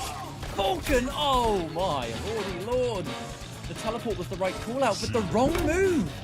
If he had committed to the teleport 4-4 Fatal, I genuinely think it would have worked. Like, I genuinely think that would have worked, but the wrong range in that boiling point really cost him the game right there. Absolutely. The idea was there. The execution just wasn't. The fatal blow ready to go. The chance to heal as well. That's a bit tragic, I think. But that first game, getting into the flow of the matchup, I think Mr. Ramirez was playing it really well. But H-Dope, it just comes down to the brute force nature of this variation that he's put together. I'm a huge fan of it. Yeah, I mean, it is just ridiculously impressive, right? And H-Dope is just bringing this to the table. I mean, he's really just putting it out there for the world to see, essentially, right?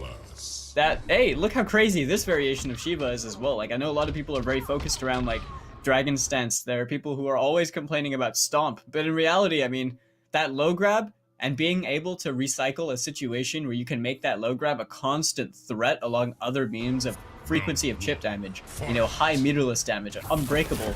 It's like, all of it together is just a ridiculous powerhouse, essentially, and H-Dope is playing it to near perfection. Oh, speaking of which, the mix-ups begin. Now the advancing back 1, just in case you try and challenge. Going in for the Dragon Stance a little bit earlier to create the plus frames, and the pressure just never ends. Tries to get the down 1 back for though a little bit too mistimed. The up 3, that flawless block timing. Oof, overhead out of nowhere. Another flawless block, but too far away twice in a row. couldn't make much more out of that flawless block on the up 3 right now. Ramirez trying to desperately find a hit, but he's gonna get opened up. And the meter burn just to close out the round. H-Dope looking like he was in the driver's seat of that entire round. This has been absolute spinning dragon, the exhibition, the masterclass, I think, of how to play a very ruler-heavy Shiva, and we get that corner launch once more. No break from Mr. Ramirez. That down one into grab would have been a death sentence. Yeah, for sure. You do not want to give Shiva that crushing blow right there, but I wonder, people are getting hit by... They blocked like the first hit of the shield spin, and they're getting hit by the second to third hits.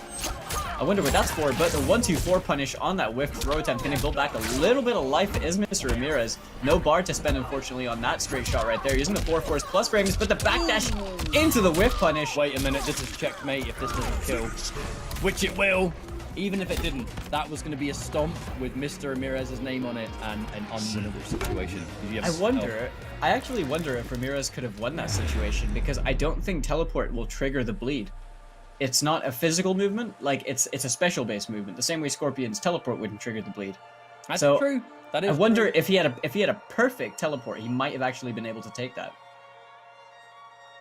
But I mean, this is, for me, it's a impressive showing of just, it's kind of like what you said in the last game. I like this idea that the way that H-Dope is playing this character here is essentially taking one of the scariest parts of her game, which is that complete 50-50. I mean, she's basically an MKX character. It's one of the reasons that she's so devastating here, because a lot of characters don't have this degree of just threatening built-in mix-up.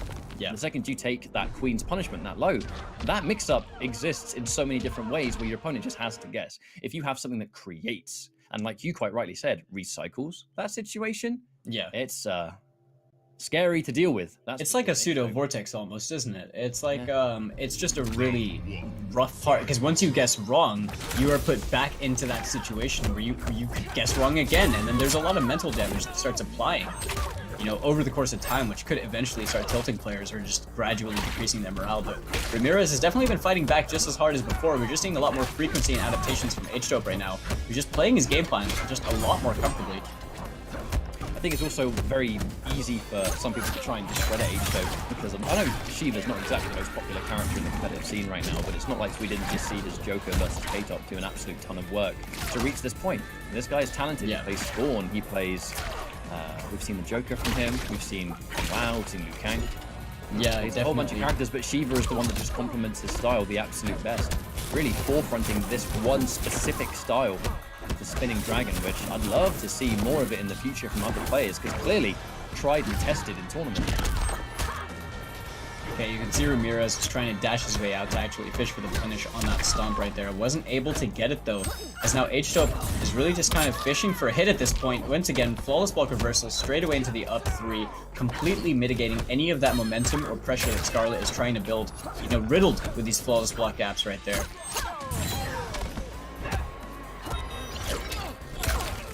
Grabs right now. We can see the 10 seconds on the clock, but is that even going to have a factor here? Yo, down one into down one. Oh, shield spin, and this is going to create a reset point here for H-Dope, who in rather swift fashion is looking to bring us back into a final set situation, Falcon. Yeah, just, I mean, as you said it, I mean, but Mr. Ramirez, you know, it's like he's fighting back so hard right now. It just seems like he's absolutely flustered, like kind of at a loss for what to do and how to approach this matchup in general. As you see that back 3 boiling point, dialed in, not going to work out. Neutral jump from Mr. Ramirez, couldn't really get anything going for himself. Forward check as well into that forward throw. He's just starting to do damage to H-Dope, but once H-Dope gets the ball rolling, it's going to be really tough for him to get out of that one. Almost at the punish, he's going to get counter hit for it though. Now, my favorite thing about this match, too, is that we were talking about Scarlet having a lot of answers for Stomp, but H-Dope is almost never using the Stomp. This has been him just forcing his way forward, getting a punish, getting something on block, and just having this mix-up position with the Spinning Dragon is a real pain in the backside to deal with. That now here comes the Stomp, and this time it misses. But the bulk of the work is being done by just his use of sticking within that just short of jump distance range. Yeah. Where you're always scared of his buttons. He's still, like I said, it's just strong-arming your way into offense.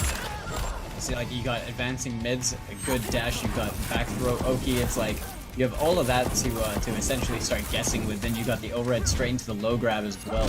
It's like, Shiva's just got a lot of ways to make you guess, and H-Dope is doing, as you said, like a lot of, the breadth of the work is really just coming from not using Stomp.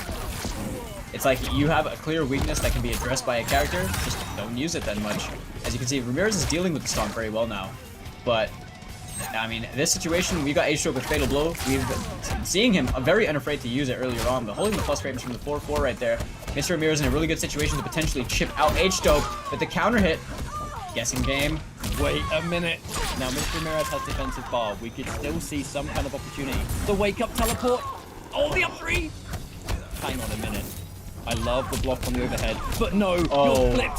Is this going to be a full life comeback right here, right now? This feels impossible to call. I feel like it's really going to come down to this situation. If Ramirez can guess right over here. No, not close enough. Oh, went for the interactable. Not enough. Oh, what? No! The Blood Tongue made it whiff. Oh my good lord. And that would have been a free mix-up too. What a pivotal moment that was. My goodness, Mr. Ramirez taking that one in ridiculous fashion, really. I mean, neither of us saw that coming. That looked like the perfect flawless block from H-Dope to put him into that mixed situation that Ketchup just mentioned, and it lost to the Blood Tongue. You know, what if it was a thing where, you know, the brutalities trigger and it kills straight away? Where it was one of those where the up 3 might have actually traded with like the beginning startup frames of the Blood Tongue, but it triggered the brutal. Now that might be a far stretch, but I wonder if that could have been something that happened. But generally speaking, looking at it, it looked like Scarlet backswayed and avoided the up 3. I think that's the more common scenario, that she just moved back. Just because you can, in theory, up 3 or up 2 a situation doesn't mean that your character's one specifically in that moment will work. And I guess the up 3, although it's been the answer, because up 2 will be far too stubby, moving backwards and preventing what would have been a almost impossible 1% life comeback. And it has actually put Mr. Ramirez on the board, though. But that entire round came from stomps all over the place. And that was a stomp round, and every single one missed and got H-Dope majorly punished. And we were just complimenting the game plan of using stomp sparingly and more playing that kind of close-range brawler game. The one round he didn't really slipped through his fingers. Yeah. He left of that now. And there's another stomp. This one's going to whiff. Can't be too hasty to close things out. This is still Scarlet we're talking about. There's the punish. Yeah, that late breakaway as well, knowing that Mr. Ramirez was going to go, excuse me, confidently into the full combo. I don't know what happened. My voice is being sabotaged right there. And yeah, Ramirez is, you know, just playing this matchup really well. I'm sure that he was sweating a lot after denying that comeback from the last one. I'm sure that he's playing like he feels a lot more confident right now as well. You're seeing a lot of frequency in the staggers, a lot of movement. Look at that! Walking him backwards, but didn't want to go for the punish over there, probably not feeling it right in that moment, as he now has H-Dope in Fatal Blow territory with a very nice health lead to back. Ooh! Still taking the risks on the overhead. Arraigned, and there's a whip punish. Boom! And that's another round on the board. Mr. Ramirez looks like in the footsies alone. Catching wind of H-Dope. Swinging a bit too hard right now and getting whiff punished constantly to jump back. No air though, not quite. Ramirez is using Scarlet's very good walk speed and dash speed as well, you know, between each other very wisely to just create the space and make it very hard for H-Dope to actually approach, because Shiva is also kind of a stubby character, you know, and he's using that well, but we have to see more in terms of just raw whip punishments out of Mr. Ramirez to cash out in as much as he can get, because if H-Dope is giving him these opportunities, it'd be nice to see him maximize his potential from these opportunities if he wants a chance of winning scrap finals. Regular teleport is going to be a pretty massive part of this matchup from max range. You know, you go for the dragon stance and the fireballs, and you've overcommitted. One teleport will punish you, but we did quite rightly see H-Dope go for the stance and cancel it, but now a clean jump in's good, and the launch, but no, the drop in the corner. That's going to hurt. Even more so is now thrown into the corner instead. Wait. Oh my goodness. That was an Injustice Air Square if I've ever seen one right there. He just reacted to the jump and straight away acknowledged he wasn't going to anti-air that. Great option for Mr. Ramirez. Gets the standing 2 and the back throw. That's not going to kill. Very, very close though. Oh, didn't get a chance to move. The stomp comes out to create the situation. And will he be able to get it again? No, it whiffs. The up 3 is great. You can tell he tried the Blood Tongue again over there. It didn't really work out for Ramirez, but the down 1 punish doing exactly what he needed to do. You're not even trying to go for a slower punish over there, just in case of block stun frames and online delay or whatever. Just going for the down 1, nice and simple, guarantees himself the game. Now, Mr. Ramirez looking a little bit back on form, you know, as we've seen him before. And the stomp for H-Dope, that wasn't going to be a round of, okay, I'm just going to stomp constantly and see what happens. That was, I'm going to stomp, create that situation. Because like I said, he is playing a very point blank only Shiva. The stomp is what allows that to happen because you get the knockdown, you can dash in and do something. And that's, I think, really what he was looking for. He had no life to work with, didn't want to get hit by a projectile, didn't want to get hit by the plethora of ranged buttons that Scarlet has. Just tried to somewhat cut it short. Now, wait a minute. H-Dope has always had a Cetrion. And I know that Scarlet players have said in the past they despise this matchup. So this is a last-ditch effort to try and get that reset. Mr. Ramirez on the verge of a reverse sweep here, Falcon. Do you think he can pull it off, or are we going to have an ended tournament right now? Well, I think Ramirez, at this point, playing Scarlet at the level he's been playing, I think it's safe to say he's been fighting against many Cetrions up until now, but whether or not he can deal with H-Dope Cetrion is another question. If H-Dope is willing to rock this character that is highly regarded as, the top 1 character in this game, and really play Scarlet's game plan just a little bit better than her, then it could be entirely in H-Dope's favor. But I think Ramirez is pretty well equipped for this one. It's a matchup I'm sure he's played a whole bunch. Whether he uses Scarlet for the matchup or not, that I guess is another story, because part of specializing in a character is knowing when they're not the character for the job. And I know a lot of Scarlet players do not play this matchup if they have to, but as Mr. Ramirez, he didn't win that first game. Well, actually, he didn't. You don't have the luxury of that final character change, right? So you're locked into this, and you have to work hard for that tournament win. Being in the winner's side doesn't mean that if Ramirez wins this game, the tournament is over. And if he loses, then, we're going straight into a fresh 3 out of 5. There's the knockdown. Can he create some kind of situation for himself? Cetrion, the range game, can definitely counter zone. Okay, the interruption on the boulder, forcing the breakaway as well. That 4-4-3 confirm into that straight bloodshot. Till H-Dope getting the flawless block, trying to use that 1-1 with the back 2 anti-air right there, the overhead. That sometimes whiffs, so I was a bit nervous when I saw that. I usually see that whiff too. But the confirm 1-1 into fatal blow. I don't know if that's enough. Is that gonna kill? I think it is.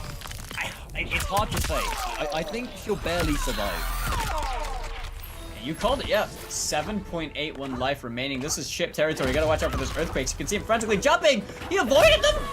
Oh, and the air to air. Now, I guess if we're going into any kind of silver lining, at least the fatal blow is gone, but I'm sure he would have rather won the round counter hit at the beginning of what could be the end in the winner's bracket as H-Dope is just about to reset.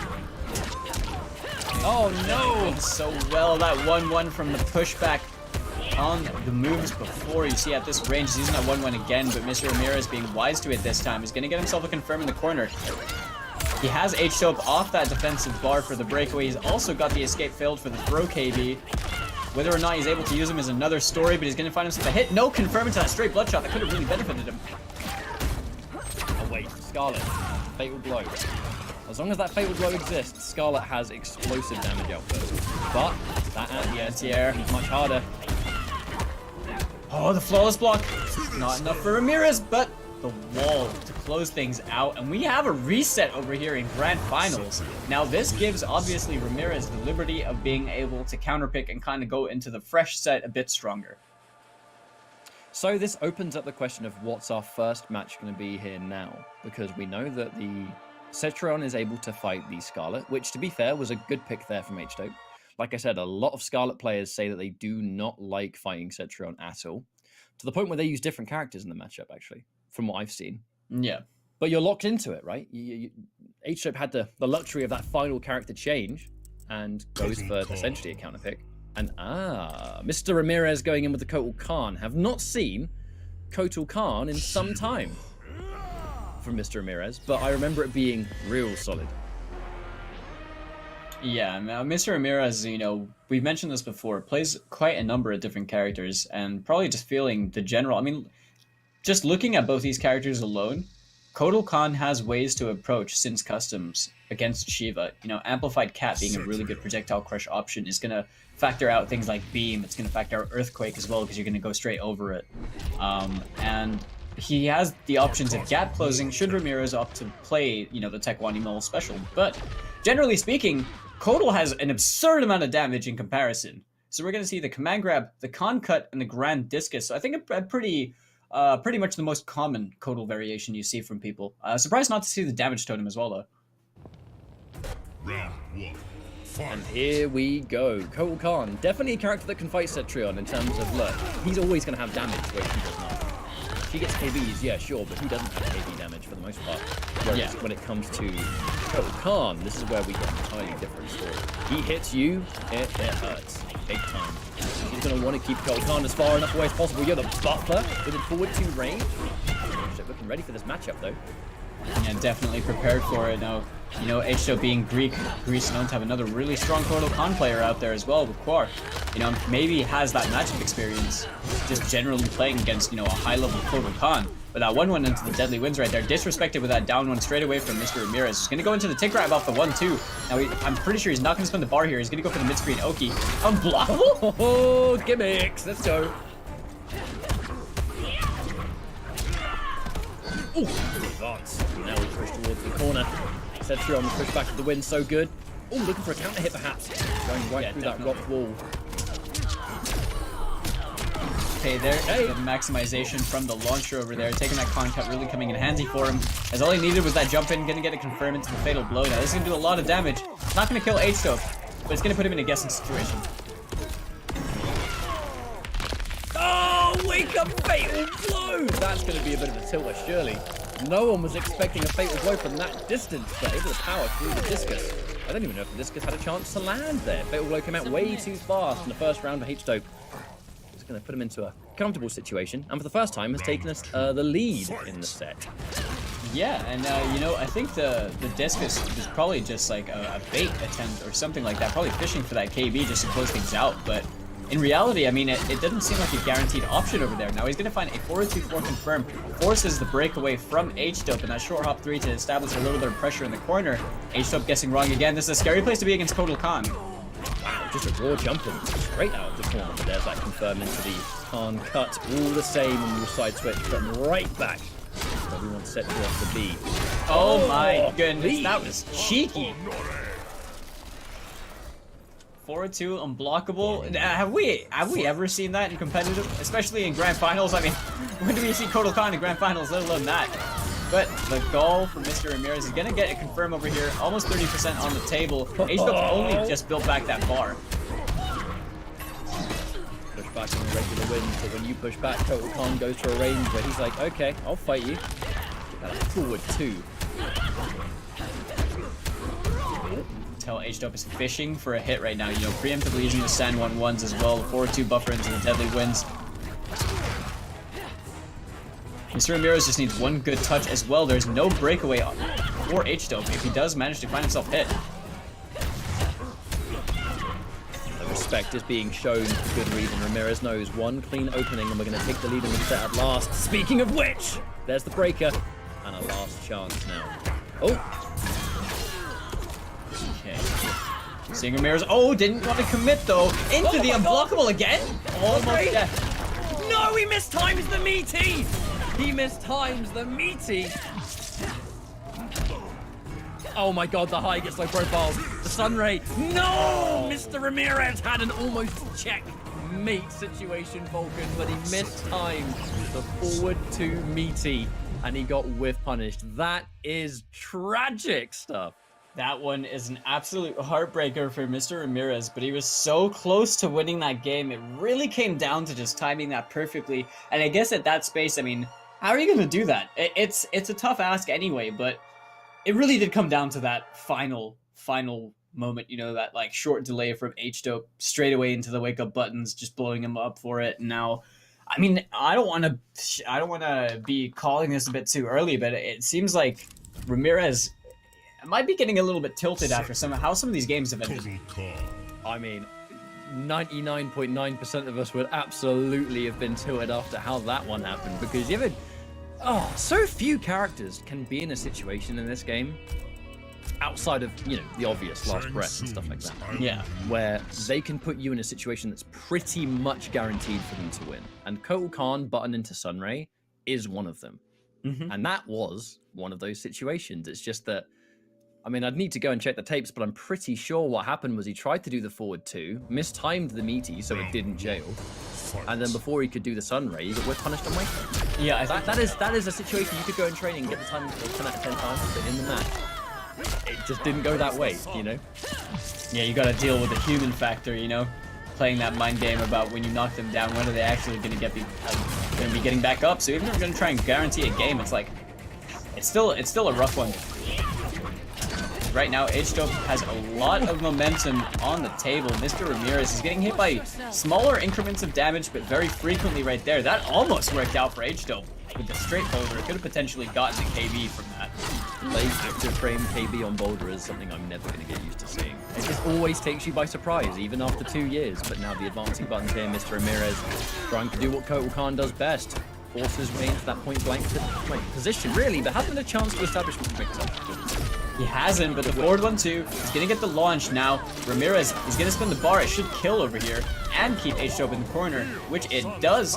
And right now, I mean, Ramirez, it's good that he's showing signs of life, you know, he's very much dedicated. He made Grand Finals winner's side. I'm sure he's incredibly hungry for this win. He doesn't want to get swept up from someone in the loser side of the bracket right here, but this is looking a little bit tough, you know, he's gonna have to find his approach a little bit better, start working his way in.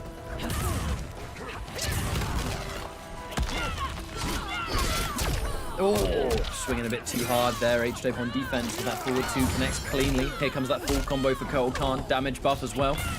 But this time we're cashing out. Mr. Ramirez does not want to be in a situation where he compromises damage for anything. Return, though. H-Dope able to return fire. Plus on hit barrier. Such an important base move to have. It complements so much of our kit. Buttons upon pushback, but I have a bit of my own. Yeah. I really like that back 2-2 option as well from Mr. Ramirez, just to force the whiff over there. Using the Grand Discus as well, just to get the knockdown. Tell H-Dope was fishing for the KB over there. Tried to get the Deadly Winds to go for the restand because of a really high positioning from Ramirez, and the Hell's Wrath close out the round. H-Dope really just making this so hard for Ramirez, but you can tell it's within Ramirez's hands. Like, it's so close. When he finds his hits, he's either getting the breakaway or he's doing an absurd amount of damage into a favorable situation. But you know, still has to deal with all the chip damage and all the stray hits, but that Discus KB is going to be really beneficial for him. A nice 25% in this final round.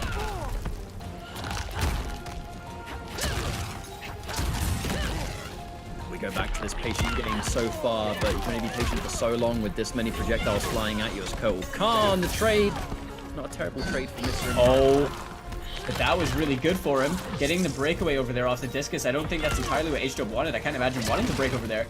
Maybe just to avoid. Mustard and I call it one of those breakaways. Definitely. See, Ramirez is just trying to play outside of range of the natural barrier. Really doesn't want to be on the receiving end of that. I mean, we know how much work it's been doing for H-Dope over here in the set. Clean jump over the boulder right now. I mean, Ramirez is going to get the confirmed down one. Oh, didn't go for the command grab. I think it's because he was caught jumping, right? So maybe he just didn't trust the gravity. They trade. And the tick. Hang on a minute, we're going to amp him. That should kill. I think, no, not enough. Wake up button. No, oh. He pressed. Goodness, Ketchup, what is going on right now? We forced the whiff right there.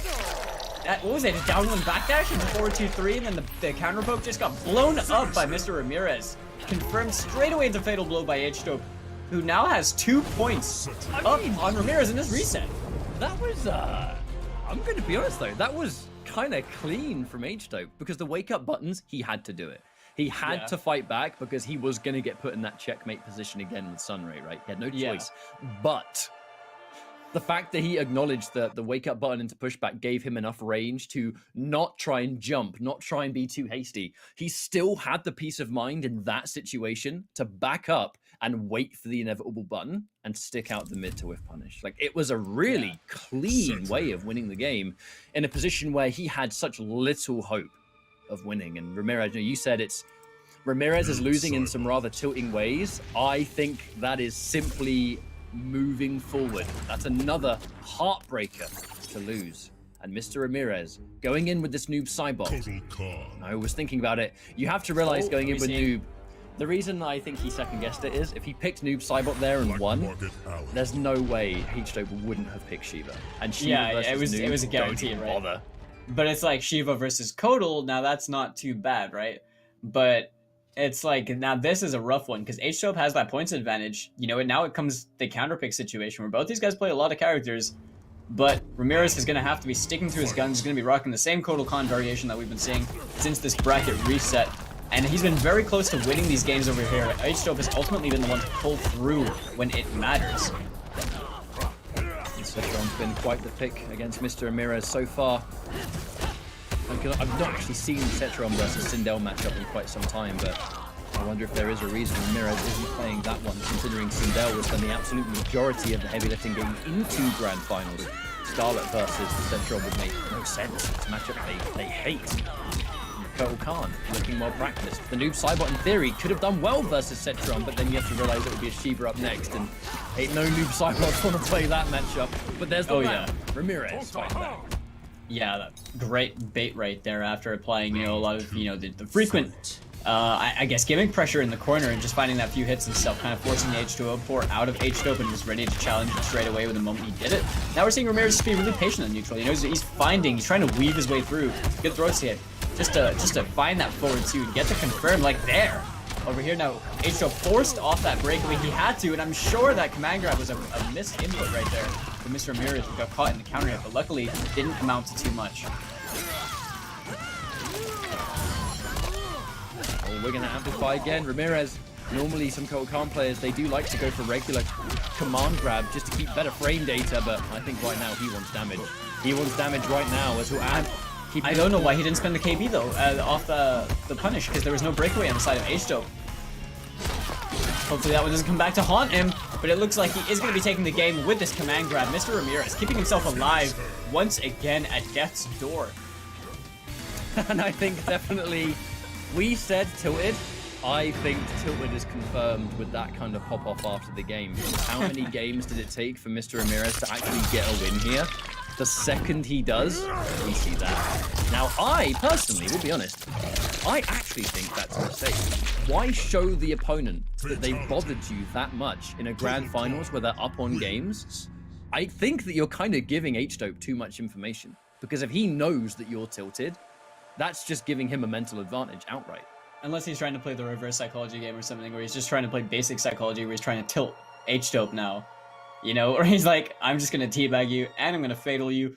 If it gets on your nerves, that's just better for me. Chances are you'll probably slip up in the next few games, because I guess now could have potentially been the only opportunity that Ramirez gets to do that, right? But you're totally right though. He just gave away that information to say, yeah, man, I'm pretty frustrated. And I think if H-Dope, is able to decipher that, then it could be good for him. But the Shiva pick, I'm pretty sure we expected this. Just there was no chance that it wasn't going to happen if the Cetrion was dealt with. He had a good run with Cetrion, got himself the reset, got himself 2 games as well after the reset. But now we're seeing him back on that Shiva that we've been seeing him tear through the rest of the bracket with so far. Now, going in with the main, this will be a heavy-hitting matchup, absolutely. Round 1. Advantage though, damage alone, you actually kind of think you have to give it to Shiva, because Kotal Khan, to get his damage here, will need a launch, right? He has to hit the Khan cut, but you can break that. You can't break what Shiva does. So he's going to consistently get a little bit more here to cancel. So I'm curious to see that Ramirez doesn't run Cat as well, generally speaking, when playing Kotal, because in this situation, like when you're playing against Shiva, Cat is just such an amazing answer to Stomp, because it never hits you.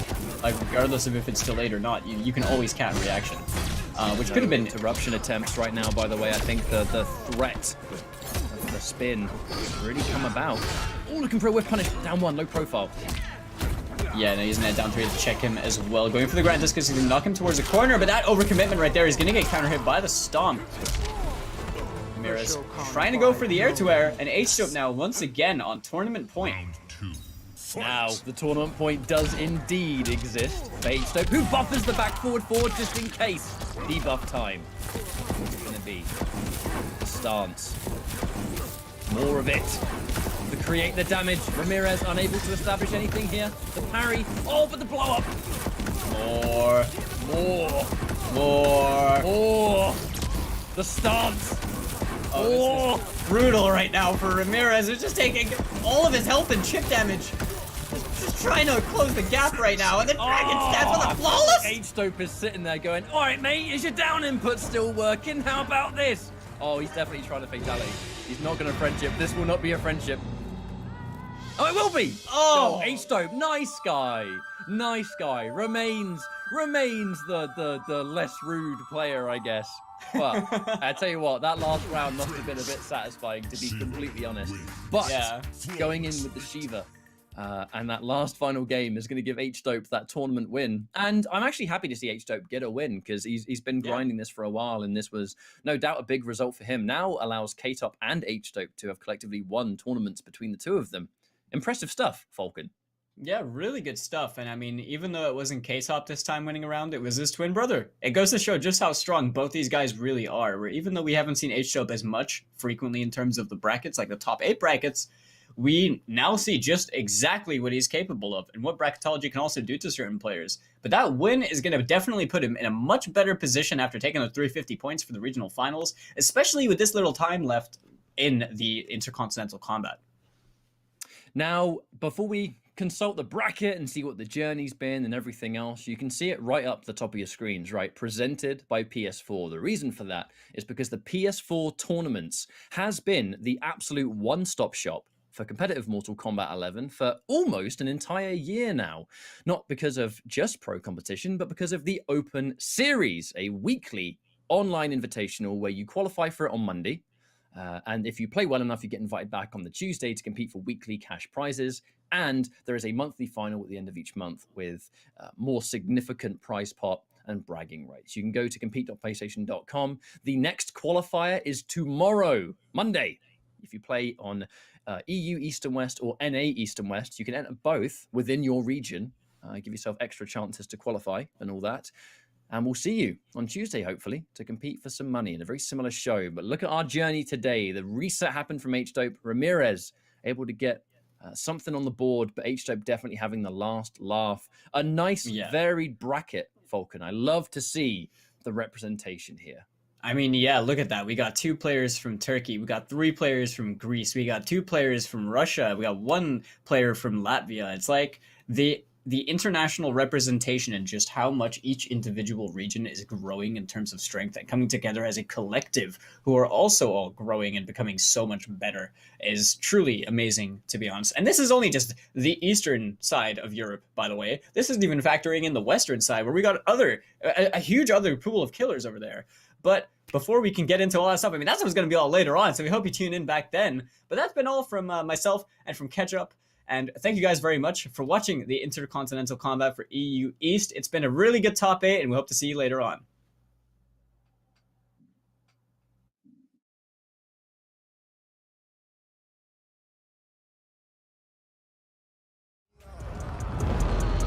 You won't be down with power. Looks like bling.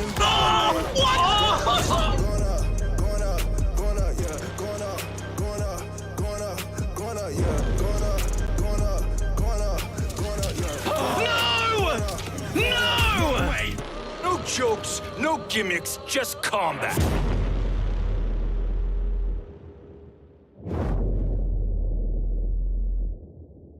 PlayStation.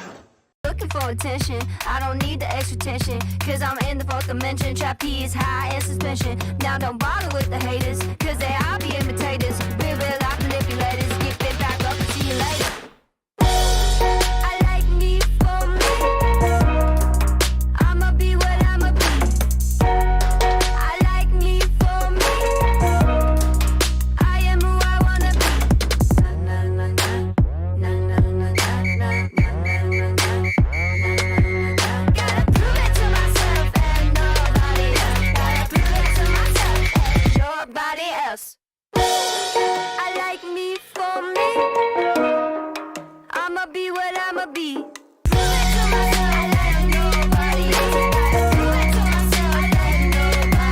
Gotta prove it to myself and nobody else. Gotta prove it to myself and nobody else. Gotta prove it to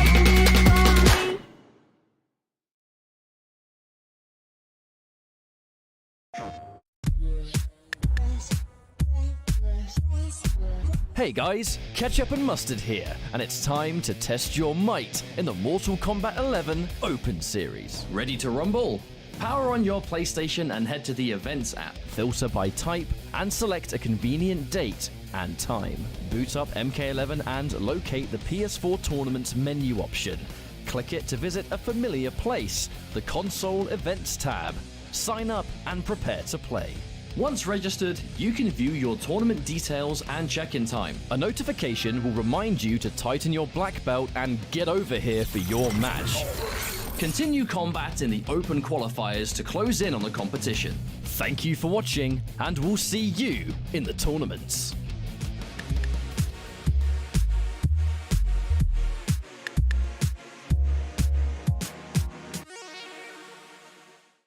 PlayStation.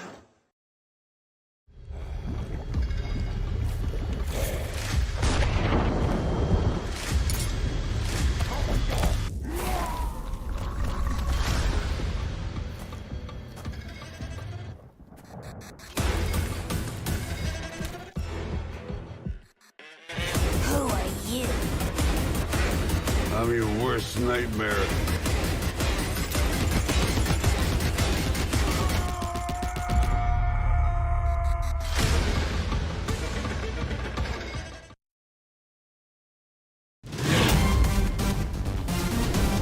Any ring I step into is mine.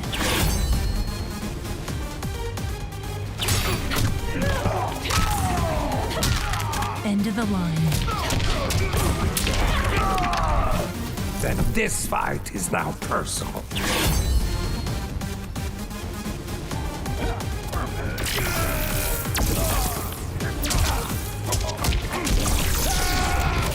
It is exhausting being so perfect.